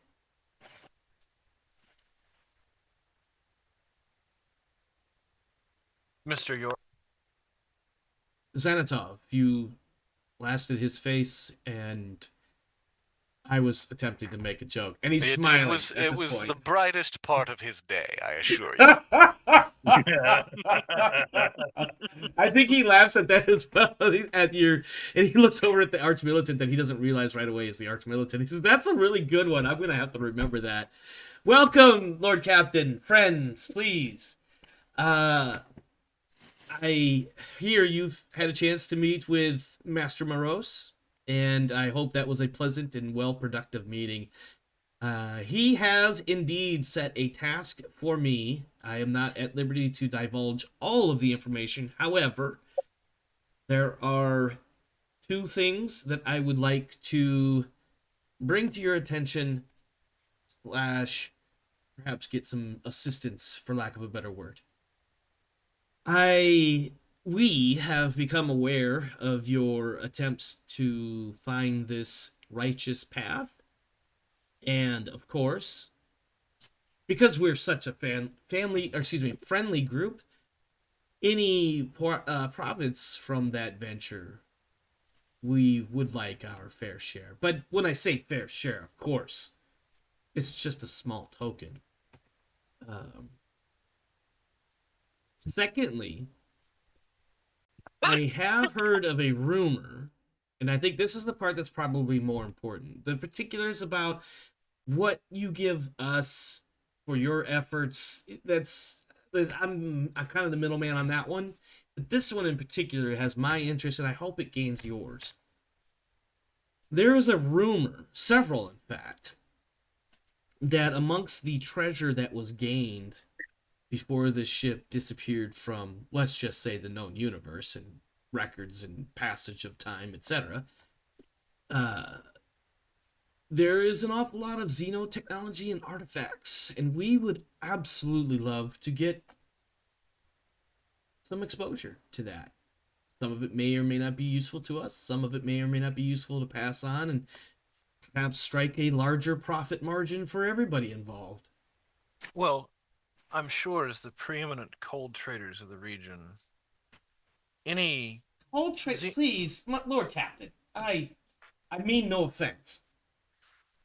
The cold trade is such a harsh label to apply. Let's call it a shared enlightening and passage and consumption of knowledge. Please. I do believe the cold trade is easier to say. Admittedly, there are far fewer syllables, and he's laughing when he says this. There are far fewer syllables to utter when one speaks, but the cold trade carries with it the tones of the Inquisition, and he says that very quietly, and other entities that we don't need to be, interacting with. Let's go with something more jovial, like... Black market? See, I like where your head's at. You're making progress, Lord Captain. Let's go with sharing information. How about that? I like that one better. It's much more wide open. He does Red, not you're a say little quiet. dubious, but that's what he's really saying. Is this better? Let me check my microphone volumes. I hear you now just fine. If I missed something because I was still talking, I don't know what to tell you. He's hearable. He's just a little quieter than normal. Let me check my settings 1 second. I apologize.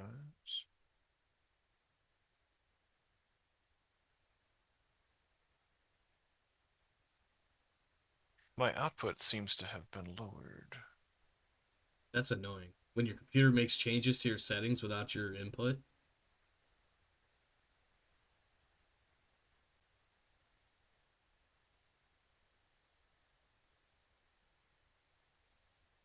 Also, while he's dabbling in that, for the rest of the group, is the Mind Link still active? And secondly, what kind of shop would you think that this guy is in? I feel like it's some sort of Is this better? mechanic-y shop. Oh yeah, yeah, much better.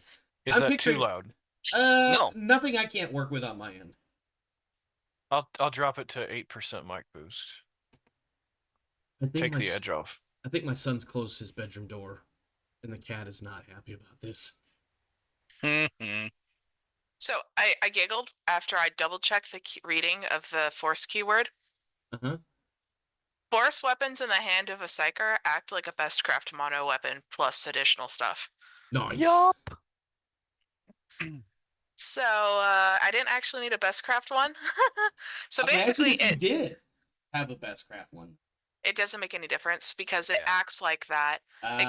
It literally is the exact same thing as what I have right now, except it gets bonus penetration and damage, and it changes to energy. Gotcha. That's why I wanted a sword and not a staff, is because it mirrors the stat block I already have on my sheet. Gotcha. Rev, how we doing over there?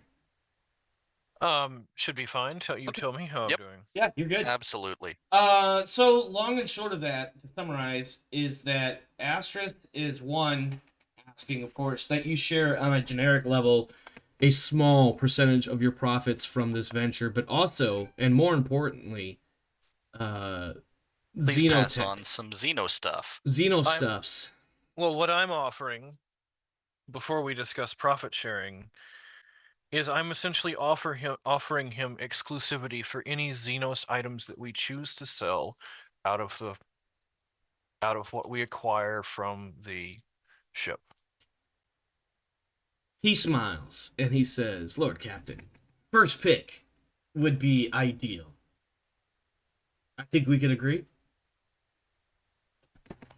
Is he asking for first pick for free or merely first pick on what he gets to buy? What he's asking specifically, just so we're all clear above board here, he's hoping to have a chance to look everything over in the Xenotech field before decisions are made on what is or is not sold. I will tell him, barring the interjection, if there is a piece that is conflicted between whether you'd like it and it would be particularly useful to a member of my command staff, barring that, that would be the only exception I would have for first pick. He smiles broadly and sticks his hand out to shake. And he says, "Bargained well." And he's waiting And for you done. to. He Oh, hadn't yeah. said. He didn't say "and done" because he's waiting for the other hand to close the handshake. It's bargained well. ... And done. And done. So I will make a note here that you have agreed to assist the Kazbalika with the retrieval of some Xenotechs. Okay. I may be depending on the danger or heresy of them, I may be immediately retrieving them back, but that's not something I tell him. That's neither here nor there. That's Yeah. for later. I think any other conversation that takes place at this point is not necessarily superficial, but small talky. Excuse me, establishing better rapport, etc. Yeah, and any additional intel as to the whereabouts, navigation routes, any other info. If I am giving them a share of the profit items out of the ship, I expect something in return other than our cooperation and pat on the back. Yes, and to that he does add that there are many stories as to the specific whereabouts. The fact that it is in the Mogoro the Mogoro system does seem to be accurate insofar as I am able to tell in and of my own capabilities of research. I don't have quite the assets, and he kind of spreads his arms out around his shop. I don't have the access to liquidity and funds in order to mount my own expedition. Thus, my efforts to reach out to you. Further, I would ask him if he is aware of if there is any what is the sort of, other than humans, what sort of encounters might I have in that direction of space? Is there a large pirate presence? That is a wonderful question, Lord Captain.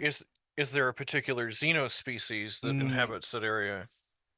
Mogoro's system itself is a dead system. There's 2 or 3 planets there, he says. They are all effectively dead worlds. Regionally, of course, there are the Kroot mercenaries. I will spell that in TTS for you here in a second. Kroot. Correct. But they obviously wander from place to place and honestly job to job based on whoever hires them. So they could be of any number of, any range of strengths and dispositions and temperaments. The Dark Eldar, by the way, I'm not sure out of character at all if that is the correct term for the Drukhari and what a human would call them. Obviously, he has knowledge of them. Due to trademarking issues these days, a member of the Imperium would call them the Drukhari. Gotcha. There are, of course, occasional raids of either the Eldar or the Drukhari, but those particular entities always have their own agendas, and very difficult to tell what any of them might be doing at any point in time. Lastly, of course, is the ever-present threat of the 100 teeth. And he says teeth, and then realizes it's supposed to be 100 teeth. But he's human, and he knows how to speak properly, as opposed to some Cockney accented greenskins. Which is, of course, what he's referring to. At the mention of an orc clan, I look over at Reinhardt as they mention audibly hearing him grinding his teeth. Is something wrong with your man, Lord Captain? I did not mean to touch a nerve if I have. I believe he has a fondness for the foul greenskins. I believe when you say fondness, you mean severe adversity. And he smiles knowingly. A common reaction to many in the Imperium. Unfortunately, the green threat is always prevalent no matter where we seem to set foot as a race. But yeah, he also mentions that as far as anything particular, anything specific, or more perhaps even recent in that particular stretch of the Expanse, I don't have anything new. These threats are, of course, more of a generic notice than they are anything else. Then Who I will knows? further ask if his contacts in the Cosmolica are aware of any notable Kroot or Drukhari in the Xenosium at present. Oh, that's a good one. I, as the GM, don't have any particular information regarding anything specific in the Xenosium Well, then you outside could of the say he'll generic reach out. knowledge. Then, But since we're going to be here for 2 sessions, just tell me that he will yeah, reach out to his contacts and get back to me. yeah, he definitely will. I will see what I can find out. I don't have any particular information one way or the other on that one. There is, of course, plenty of Xenos in the Xenosium, but that's the reason why it's called that. There is, I will caution you, an Inquisitor station not far from the Xenosium. If you intend to interact with the Xenos, be very careful, because we all know the Inquisition was never there, but they're there.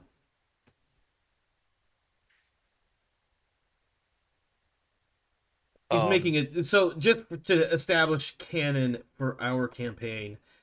People know the Inquisition is there, but they never truly openly speak about it because that's admitting that the Inquisition is there is akin to asking for the Inquisition to be there, if that makes sense. It's one of those Speak we of don't. the devil and up he comes. Yeah, which ironic because we're talking about the Inquisition that you use those words, but Mhm. No one expects the Imperial Inquisition. that's Do really they what have- it boils down to. I would be inquiring if they have a known building or if they're simply known to be observing the area. Like, is it known where they operate out of, or is it simply like they have a have building? a station more or less adjacent to the Xenosium that, as far as Astris knows, or perhaps willing to share at this point, the main purpose of this Inquisition station is the observation of the Xenosium because it's a known, let's say, hotbed for Xenos activity. I would have one final question before I go. I basically turn from the door and say this. Yes, Lord Captain. As you Columbo your way towards the front door. Oh, and one more thing. Yes. Glad somebody got it. By the way, one more thing. Sorry for the horrible Columbo impersonation, but You were missing the cigar. That's the problem. yeah. I asked him, is there I've forgotten the name of the Scrivener already. Victor's Lorraine. I said, could you kindly point me in the direction of the shop of one Victor Lorraine? Yes, absolutely. Give me just a moment, and he'll come back a moment later with effectively a strip foot map of how to get there from his shop. It's 30 to 45-minute walk. Okay. And we will head there next. I will radio the ship with the location of the shop for someone, probably part of the elite guard. I'm assuming I dismissed all but one squad of them to meet us there with said new and old chest. Okay. Yeah. Cassian is, I'm assuming his squad or what have you is with you or near you now, pulling local security, I'd imagine. Yeah. So yeah, you definitely get another squad, and they're like, yep, as you wish, Lord Captain. We will meet you there in approximately 30 minutes, perhaps faster if we can weave our way through the crowd a little bit faster than that.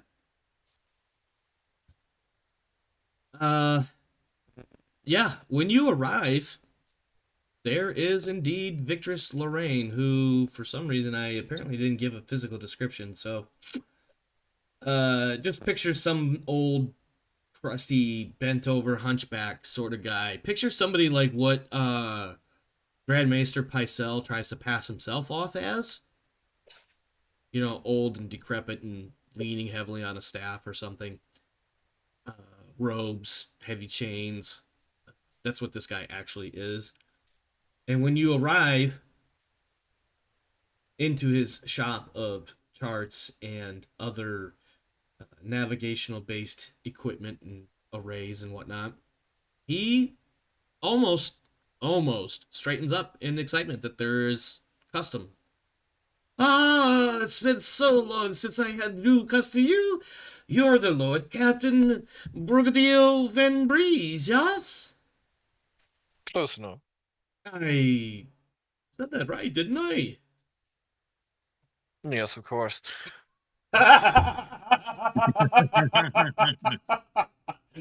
Yes, I win. I had to do If it you in wish- character, but I win. If you wish to know, my good sir, my name is Brigadier von Breeze Gisbath III. Yes. That's so fine and good. Welcome to my little shop. I am so happy to see you today, Lord Captain. I've been told you have something for me, yes? Well, before he finishes that, hold on. Let's see. I hold my finger up as he starts talking before he's finished with his First of Avalon, defender of the Order of St. Drusus, recipient of the Calixtus Star, killer of pirates, savior of pilgrims. It is a pleasure to meet you. Savior of pilgrims, that's a new one, I think. The locals haven't told that tale. Perhaps in time we can spill some tea on Well, that one. the surviving pilgrims are currently on station seeking travel elsewhere. Perhaps they might procure charts from you or the captain who transports them. He, as much as an old man with bushy eyebrows hidden behind the cowl of his hood, can lean forward and narrow his gaze at you, that's what he more or less does. But again, he's like 90 something years old and not moving very well anymore. He says, Lord Captain, if you could point them to my shop, I would be forever in your debt. I would be more than happy to. And trust me, it's an enticing tale full of alien weaponry and pirates. Ah, those I find are best for those who still have an imagination not spoiled by old age.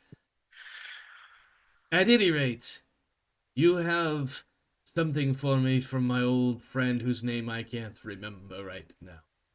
Because I didn't write it down for this note, or for this session. What's his name Is that who from we're What's his supposed to name from the other deliver place? box to? That's this guy. And I'm assuming the two boxes are there, and I'm going to Yeah. gesture for them to bring forward the smash box first. I'm saying yes. Unfortunately,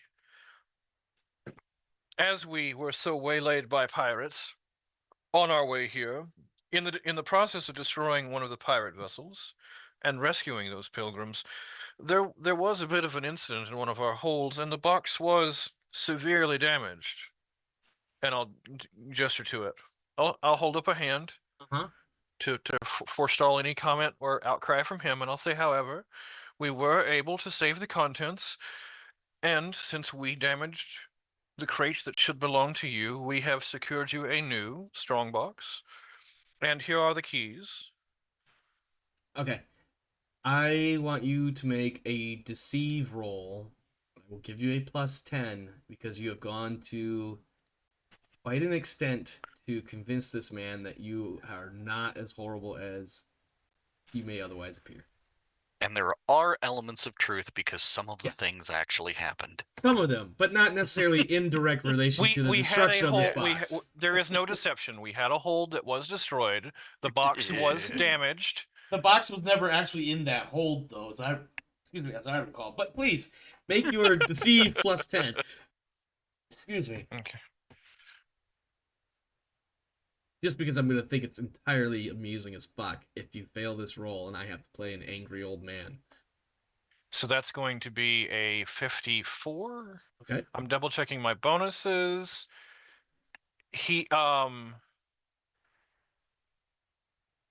he's not. Is he high authority or formal situations? Because I have etiquette for that. That's a good question. Plus 10 interactions to high authority and informal situations. He is a scrivener, and we can say he's the master scrivener, which makes him somewhat important in the realm of navigational concerns. So go ahead and add your, I believe, an additional plus 10. Also, if he is someone important, I have another plus 10 checks with important people appear. So that's a plus 20. So plus 30 in total on top of my 54. So I need to get under an 84. Sounds about right. Sounds like you're going to make this roll not without too much problem. Yeah, I meant that.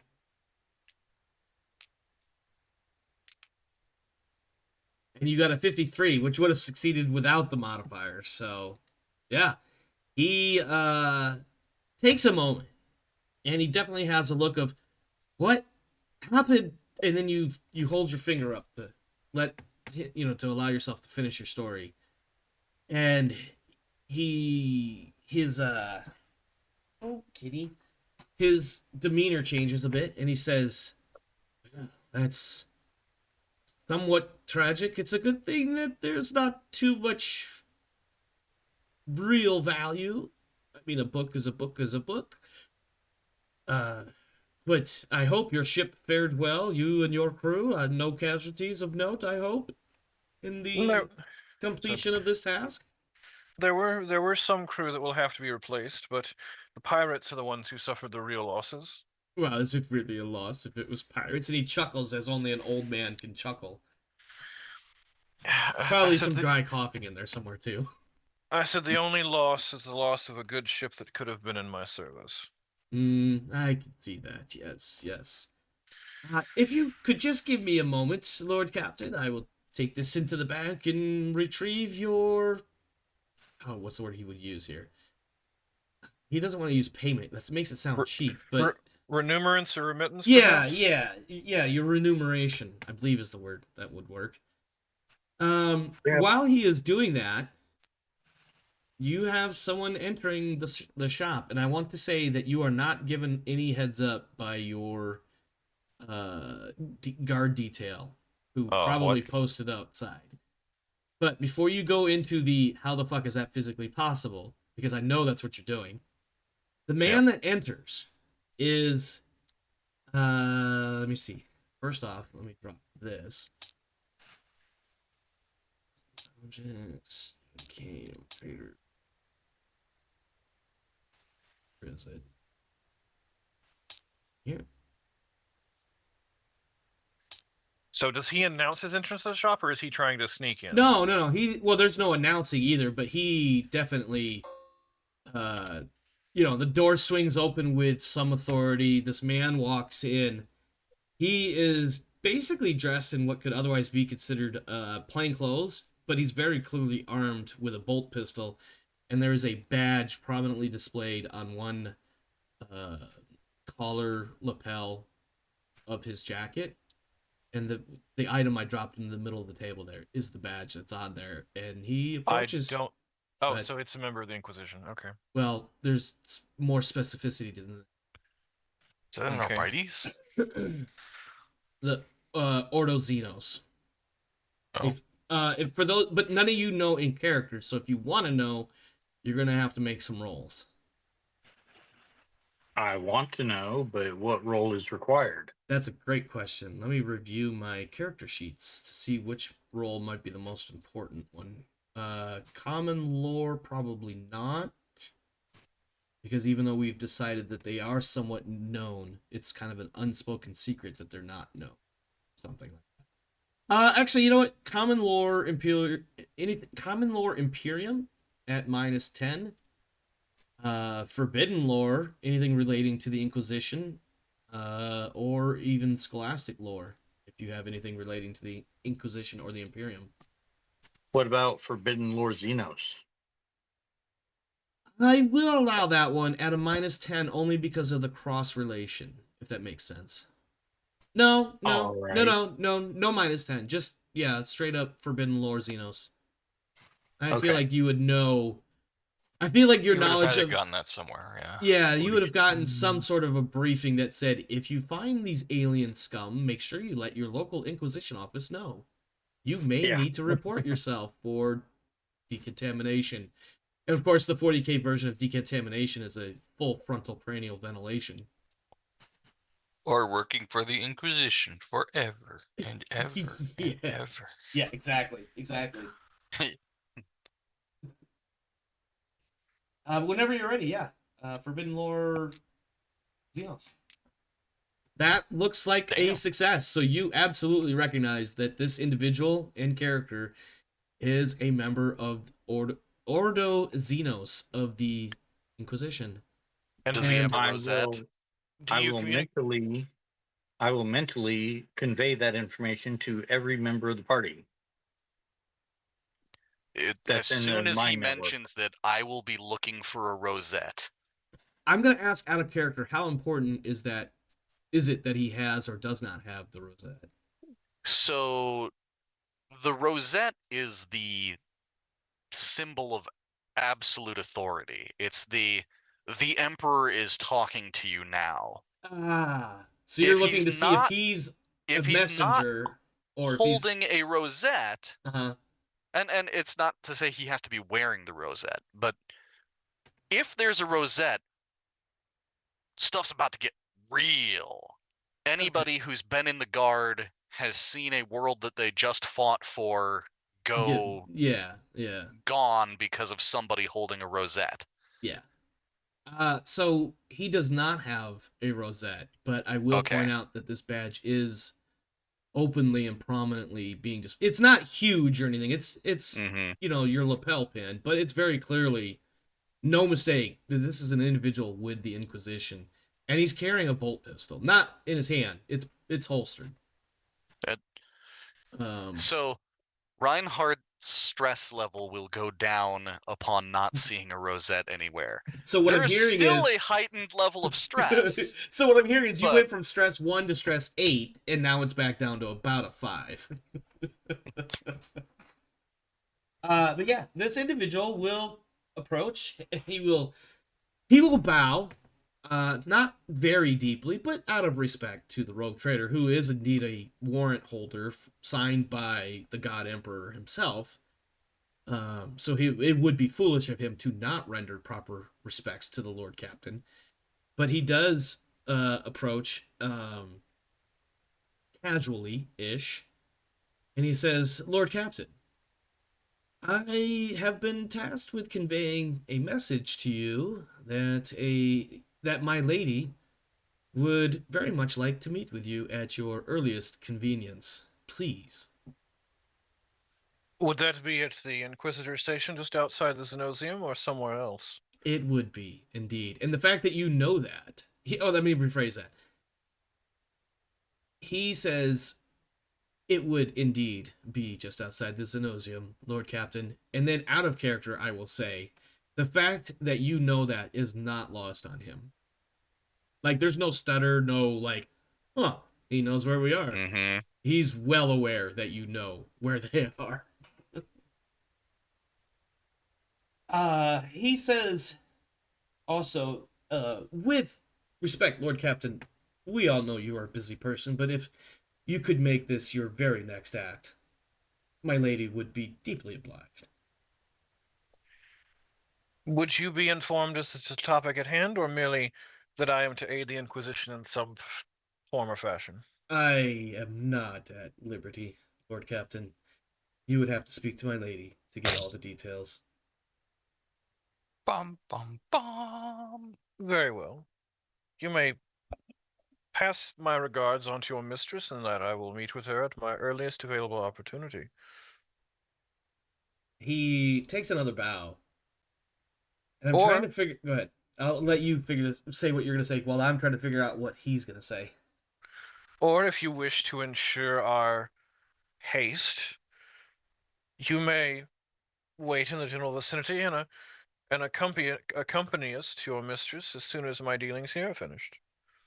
I think that would be the best course of action, Lord Captain. I will wait outside with your lieutenant. In my mind, I say, Lieutenant, I understand why you couldn't use the radio. I feel like in your head, you're air quoting. Like in your head, you have a vision of yourself air quoting the word radio because this is still through the mind link. Sorry, go ahead. But is there some reason why you couldn't think he was coming in? Lord Captain, I won't lie to you. I was stunned by his badge and his countenance. It was a bit unnerving. I won't lie. I will speak with the Archmilitant about this when we have the time. Yeah, And we can do that's that his polite later. way of saying, by the way, that he is reporting himself for summary disciplinary actions. Can I And think the to one? Archmilitant just thinks, yeah, we can deal with that later. There's pressing issues at the moment. Is there any way that I can think to one person and not another? What do you mean? If I want to pass a message in mind link to one of the party and not the rest, is there a way for me to do that? Rodance, I'm going to defer to you on that one. I don't think it really specifies in the ability. I don't think it does either. We could just Is it- hand wave that for the moment this thought is a private message type thought. Okay. Mhm. It's just a quick aside to Reinhardt. Don't be too hard. I'm sure most people lose their tongue and their mind when they see a inquisitorial badge. Understandably so. Especially since I would imagine, you know, with everything we've established so far, is that one does not typically wear inquisitorial symbols outly, like visibly often. But yeah, so Yeah, there's backroom like barrack stories of like, yeah, he blew up a planet and he was wearing a symbol that looked like this. yeah. Yeah, the last thing I knew was before we were evac off that world and it was burned, was that this guy was wearing this symbol and he said, "Go now." I heard a word that sounded something like exterminators. Yes, And exterminator, suddenly, Terminator. I'm not sure what he said. and suddenly, the world that we had been fighting at for the last 3 years, I lost some of my very good friends on, was nothing but a smoldering rock. Yeah, it's so It weird was- when that happens. It was asteroids floating through space. Yeah. So the individual, plainclothes individual with a small badge, steps outside, and a moment later, Lorraine comes back out, and you now get. He's gonna give you, you know, some paperwork and various other things to account as far as being, you know, paid for this or whatever. But Before what he it amounts pays to. us- Go ahead. Before he pays us, I'm going to say, in lieu of payment, and if it takes you some time to get it together, and I describe the route that we're going on and the worlds that we do not have detailed charts for, Mm-hmm. and ask for that would suffice as payment, and if additional resources would be required on my part to make it an equivalent trade, I would be more than happy to part with them. See what my notes have. Let's see. And that if I found any additional charts, I would make the same offer to him as his Compatriot. counterpart on the other station to So provide. this is what we'll do. If you would like, you now have the opportunity to make a free acquisition roll to acquire charts for a direct route to Magaros from Footfall. You will have, because of this interaction with Lorraine in his, you know, card catalog, researching to see what data he has on hand. You'll have a plus 20 to this acquisition roll. So to clarify, Mm-hmm. I have a free acquisitional roll on a navigational item. Mm-hmm. Well, on this, if you have a plus 20 to make an acquisition roll on a acquiring a chart for Footfall to Mogoros. And also, Okay. somewhat relatedly, but also important to note, is that you, because of this interaction with passing these books from Port Wander to here, your profit factor has gone up now to 47 for completing that task. So you are looking at a 67% chance of acquiring right now charts to get to Mogoros from Footfall. Okay. Not exactly got a lot of fate points here to work with, so. Well, I your don't know. navigator is Roll it. with you, and she has 2 fate points that she can use right now if you would like her to. Well, let's have, if as long as we can do it, let's just. I think it's a better insurance to bump it up to 70. 77. Mm-hmm. Okay. Yep. I can make a roll, or one of y'all can make the roll. I was about to. Okay. I've been the face. I'll go ahead and roll a really high dice. Look at that. You don't even have to re-roll it. You now have a direct route to get from here to from Footfall to Mogoros. Nice.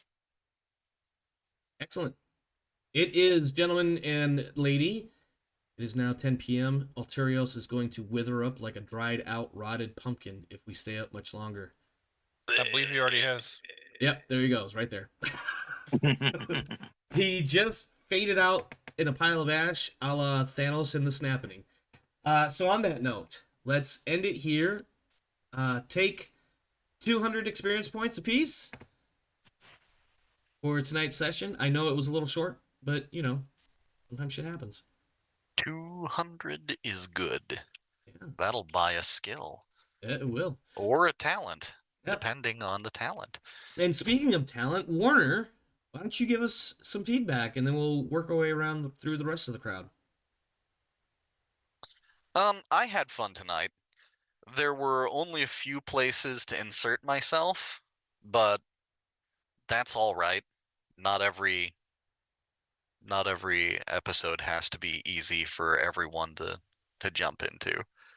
And I'm definitely So. looking at ways to be a bit more inclusive of everyone, but unfortunately, with a game like this, with the Rogue Trader being the face and so much power inherent in that character, Mm-hmm. they're going to be doing a lot of the interactions. Unless we start establishing separate sideline stories. I shouldn't say sideline, but separate side stories for the other characters, which is something I want to do. I just haven't put a lot of thought into it yet. Mostly because I need a few ideas to get the train rolling, as it were. I do appreciate that you've rolled with it where I did insert myself. Oh, absolutely. Particularly with the scene where the gentleman mentioned the orcs.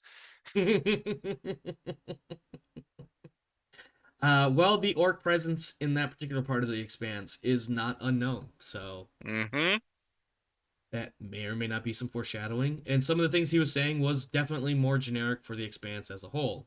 The Kroot, Drukhari, orcs in general. The Tau may even be present in some cases. But that's for the entire Expanse, so... Yep. He also may have been throwing out some information to make it look like he knew what he was talking about. Who knows?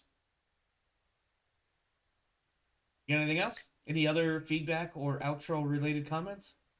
Nope. That is all. Alrighty. In that case, we'll go to Rodance, who got herself a nice shiny sword tonight. Yeah. I already spent my experience.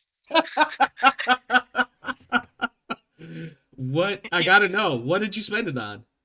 My second advancement for willpower. I now have a willpower rating of 59. Impressive. Booyah. Nice. I figured I'm going to stack my willpower before I get too crazy in the psyker powers, because then I might have less of a chance of nuking the rest of you. Yeah, no, I think that's a valid plan as a psyker player. Maybe before I start dropping the 40k warp variant of a fireball, I have the ability to do so without cooking everyone. Oh, just so you know, I did take my I'm going down the whole I am sanctified and not warp affinity.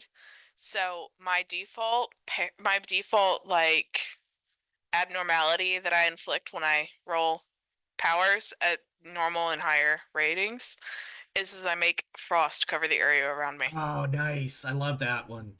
What Yeah, is so can you summarize the affinity warp affinity and the sanctified differences and whatnot? yeah, so the sanctified difference is my default chart. My default phenomena is hoarfrost. Mhm. I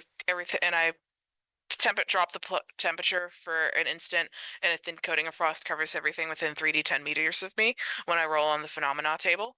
Okay. I can replace whatever because when you do certain things, you roll on the phenomena table, and Mhm. if you fuck up on the phenomena table, you roll perils of the warp. Right. So I can replace any roll other than perils with my default flavor because Gotcha. So basically, if you bumble I a took roll, literally the rite of sanctioning yeah. trait Hoarfrost. Okay. And so as long as I don't roll perils of the warp, I can use Hoarfrost on top of whatever I rolled instead of it. Gotcha. And I had done psi rating 3 last time, and now I just bumped my willpower up to 59. So The chances are gradually becoming less and less of a catastrophe. Mhm. Impressive. Yeah, You got it's anything not else? until Not we hit becoming a next Damon rank. host. Very good. Yeah. Yeah, Yes. so Let's it's not avoid until that. next rank that I can pick up a discipline that isn't telepathy. But let me tell you, there's mind control powers under telepathy. Oh I could yes. literally, if I buy into it, rip someone's brains out and replace them and order them to do whatever I like. Yeah, you can basically rewrite their entire personality. You literally have to go like 4 or 5 abilities deep because you have to have one and then a prereq and then a prereq and then a prereq and then a prereq Yeah. to do It it. takes a while to But get I'm there, like but halfway up. I'm like a third of the way up that chain already. yeah, if you go all the way at one point, you can literally change someone from being not them to being somebody totally different, and they will Yeah. never know that you had done that. For all they know, that's all they ever were was that new person. There's some really scary shit in there.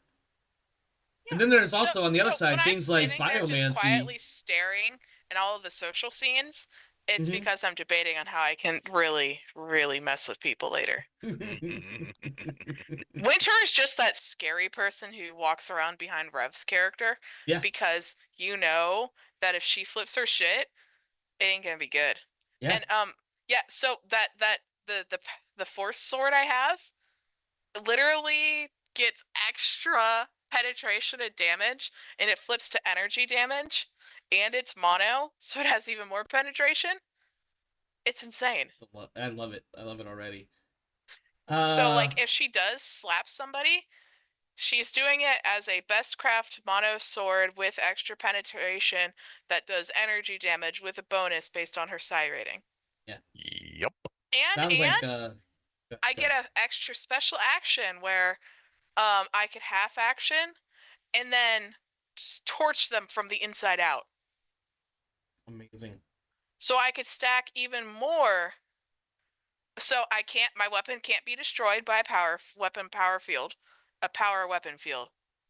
Um, Correct. and You can I parry get a power special swords. action with the weapon that whenever I damage an opponent, I can make an opposed check, and if I succeed, You based on break my their degree weapon. of success over them, I deal an additional D10 energy damage, ignoring toughness and armor for every degree of success I beat them at the opposed willpower with.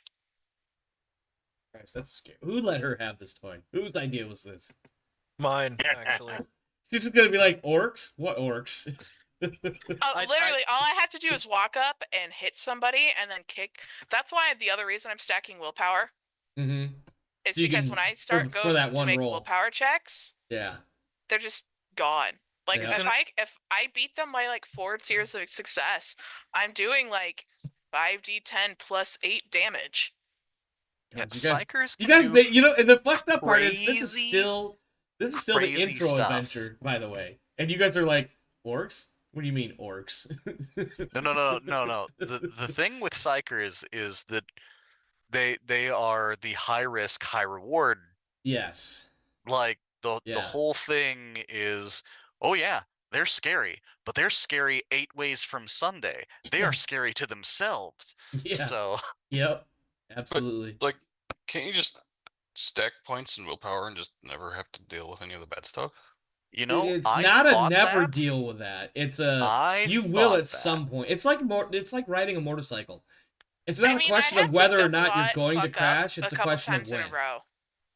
Huh? Yeah.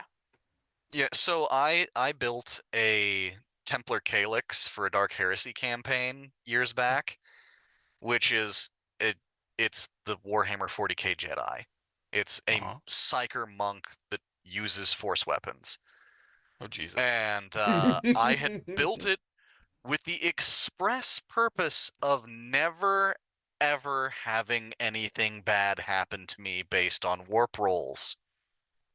And yet, And I yet. rolled a 90 something followed by a literal 100 on the die, followed by and wound up ending the campaign possessed by a greater daemon. Oh. And the campaign literally just ended. Like there was nothing. There was an inquisitor and there was nothing he could do about it. Oh, It was bad. that was another one of those worlds that was absolutely fried that day. Alterios, what kind of feedback, outro comments you got for us tonight? Yeah, it was good. I like don't worry about like Icarus having much to do. I literally made a Mechanicus so I could just kind of lurk in the background and stare Because at that's people. what some of them are really good at doing. It's just lurking in the background being weird. You mean High Five, Alterios' character? Both of them lurk in the background menacingly. Yeah. And then when it comes up to our situations where we kick ass in, I just turn on the psychic powers and wreck face, and he just turns on the Mechanus powers. He lets loose his servo Mechanus skulls and thingies. says, "Go, my children, go." Yeah. What is it? Pythagoras and Archimedes? Is that the name of them right now? Yes. Okay. I can't wait to see. I'm just picturing at some point, 20-something episodes from now, you guys will be like rank 4 or 5, and here's Icarus with like 6 or 7 servo skulls, and that's his attack. I let loose my servo skulls, and they just fly forward, and suddenly they all have knives in their mouths, and they're just a slashing beast. I think They're like the man hacks from Half-Life 2. Yeah. I think there's something where you can literally have a servo skull take a hit for you. Yeah, that would not surprise me. But I wonder, but would Alterios allow that, or not? No. Would Icarus allow that? These are honored skulls. You can't just throw them away to take bullets. They're not bodyguard skulls. They're worker skulls. They're warrior skulls. I just pictured literally a cloud. You know, like in D&D, the ions, what is it? The Ion stones or whatever it's called, that they literally just float around you. Yep. Just like 6 or 7 servo skulls doing the same thing. That's the goal. Darius, what do you got for us, man? Feedback, outro, comments? Well, I have learned command and tech use. Ooh. Nice. Somebody else has figured out how to punch buttons on a keypad. I Yep, haven't. One of them is Reinhardt based is on immediately like, fellowship, I haven't. and the other is based on intelligence, and they are both at 43. So I might want to look into raising those, but other than that, In due time. Hachin adds, by Yeah. the way, talking about the servo skulls with knives in their mouths, he says, but they're mono knives. Oh, shit. What? That's scary. Could you imagine 6 or 7 servo skulls with force knives? I'm gonna I have to mean, do that now. I'm sorry. they're not- You they're gave me not- the idea. They're not psychic, so No, Yeah. they would have to be power knives. Yes, power knives would also be terrifying. I'm not Space sure. Marine bayonets. I'm not sure that power knives are a thing, but Yeah. hear me out. No, well, within the options for a thing, but hear me out. Oh. Uh-huh. Chain teeth. That's another option. Chain daggers. Now, they may or may not exist in canon, but let's be honest. If you could make a chain sword and a chain hammer and a chain axe, I'm sorry, not a chain hammer, a chain axe and a chain sword, coming up with the required materials and the technical know-how to create chain daggers, and then do it 6 or 7 times and stick them inside the mouths of 6 or 7 servo skulls, and unleash them like little rodents with wings, I don't see a problem with this. He's just created the man hacks from Fallout. Yeah. I was gonna say, replace the upper and lower jaw with a small ore crusher and just send them flying at people's heads. Yeah. Yeah. Oh God, what was that dude's name in James Bond? The dude with the metal teeth. Jaws. Jaws. Yeah. 6 or 7 of those skulls. Oh, Moonraker. You weren't a good movie, but I love you all the same. Rev, close this out, my friend. What do you got for us? Feedback, outro, comments? Yeah, I will admit I have been dancing behind the scenes, looking at interesting items for other characters, and saying, "Hey, have you considered this? Hey, have you considered that?" Whether or not they listen to me is another matter entirely. But I listened. I have enjoyed looking for some interesting things for characters. Speaking of things to recommend, Jace, I know you did the whole I just forgot the bird. Blur shield. No, the bird, The cage songbird. Yeah, the that cage songbird. Is there any sort of, are you going for like the nautical / bird theme, or did you just want that for RP reasons? Just RP reasons. Okay, because I was thinking you can also get a robot bird to be on your shoulder should you wish to continue with the bird ideas. Oh, no. That responds to your commands and attacks things at range and. Oh, that's what Lady Ash had. That Psyker in the first combat encounter. It is. I thought those required a psychic link. They do not. She had one. I never looked much more into it, but that she had a. There is a cybernetic that you can get that allows you to see through its eyes later on, should you wish. Yeah, that would be pretty badass. You could be like the fucking wargs in Game of Thrones. But that's totally up to you. It's just something that I didn't know if the bird thing was something you wanted to sort of like have a bird perched on your shoulder type of thing. But yeah, no, I'm enjoying it. I kind of feel bad sometimes that I'm hogging the general spotlight. But enjoying it overall so far. Really excited that Ro didn't have to roll for 6 sessions to get her force weapon. She basically got it. Well, second roll, but yeah, she got it regardless. Yeah, I like I said, I'm glad you guys are, or at least appear to be, mostly okay with, not getting a lot of screen time individually, but I do plan to have a little bit more for everybody so that Rev isn't the only one all the time. A lot of this story is going to be based around the Rogue Trader, of course, because that's the nature of the game and the story that I'm telling here. But I don't want anyone to feel left out, so gotta make sure everybody gets a little bit of screen time from time to time. I think that you are doing the best you can considering the format. Fair. I appreciate that. Also, we probably should be a little more proactive. And I think it will. I almost said rough. I know I'm not good at that.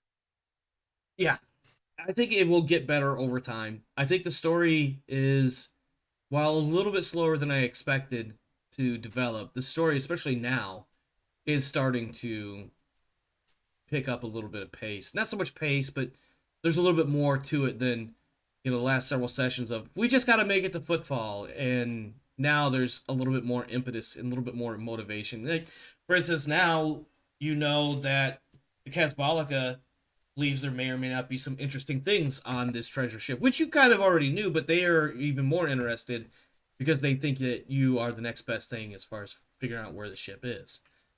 So, and they're asking for you to bring some stuff back, and they're asking for basically a first look pass.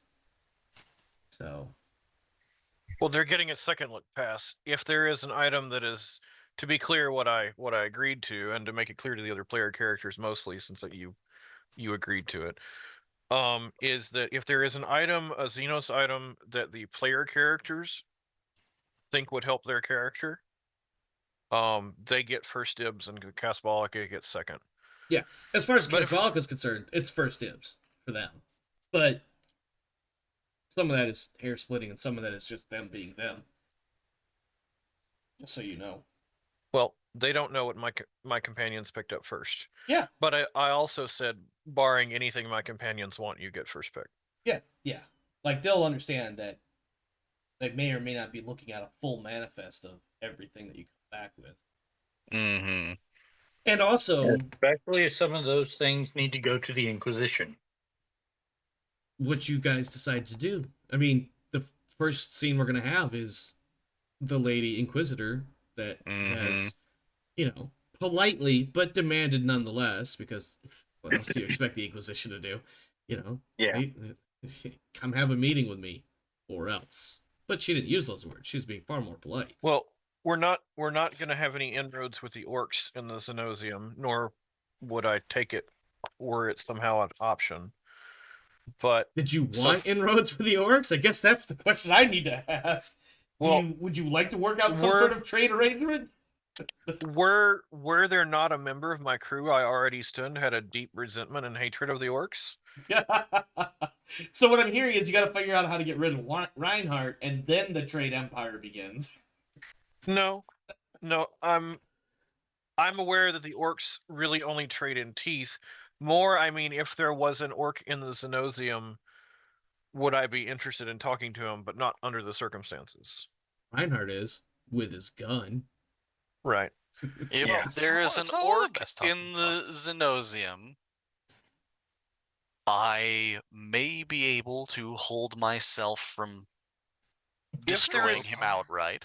If there is a possibility. Well, just so that Omar can plan it, to give him a heads up, if there is an orc in the Xenosium,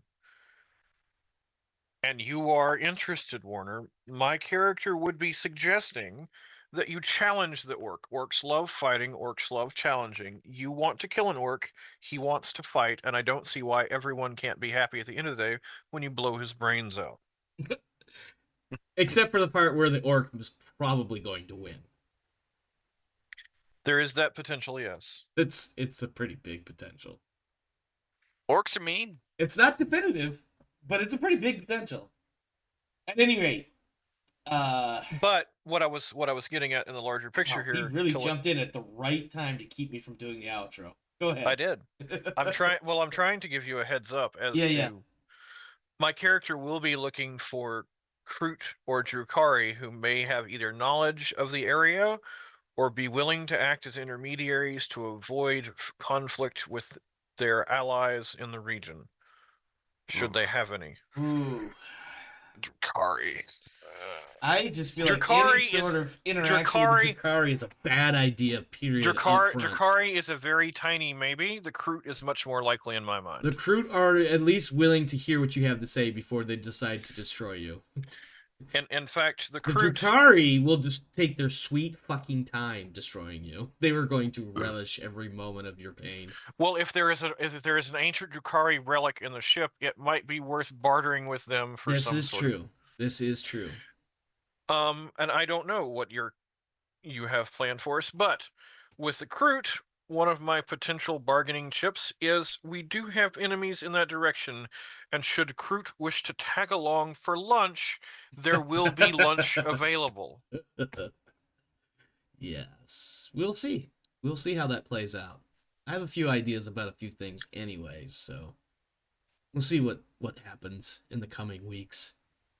Because there may not be that many Kroot in the Xenosium, but if one of them knows Kroot in the area and could act as an intermediary, an additional large mercenary force might be advantageous depending on the resistance we encounter. At the very least, should we be on good terms with them, it keeps us from encountering additional resistance. Indeed. All right. Let's get out of here. That is it for us here tonight. Thank you, everybody, for stopping by. Thanks for hanging out. I really hope you enjoyed the show. I certainly appreciate you being here. Hey, Omar. Oh, my God. What's the password? Yeah, I think he's doing that on purpose. Yeah, and I know he is. Or maybe Altarius was doing that on purpose as well. I don't know. At any rate, that's it. Omar. Oh, God. These guys are going to make me mute. Just keep going. Yeah. A friend is always welcome at the shield, Omar. Stay safe out there, my friends. This world is a crazy, dark place, as you could tell by the shitheads that I'm working with here. make sure you're doing what you got to do to take care of you and yours. As for me and mine, we are out of here. We'll see Auf you next time. Wiedersehen. Have a good one. Tschüss.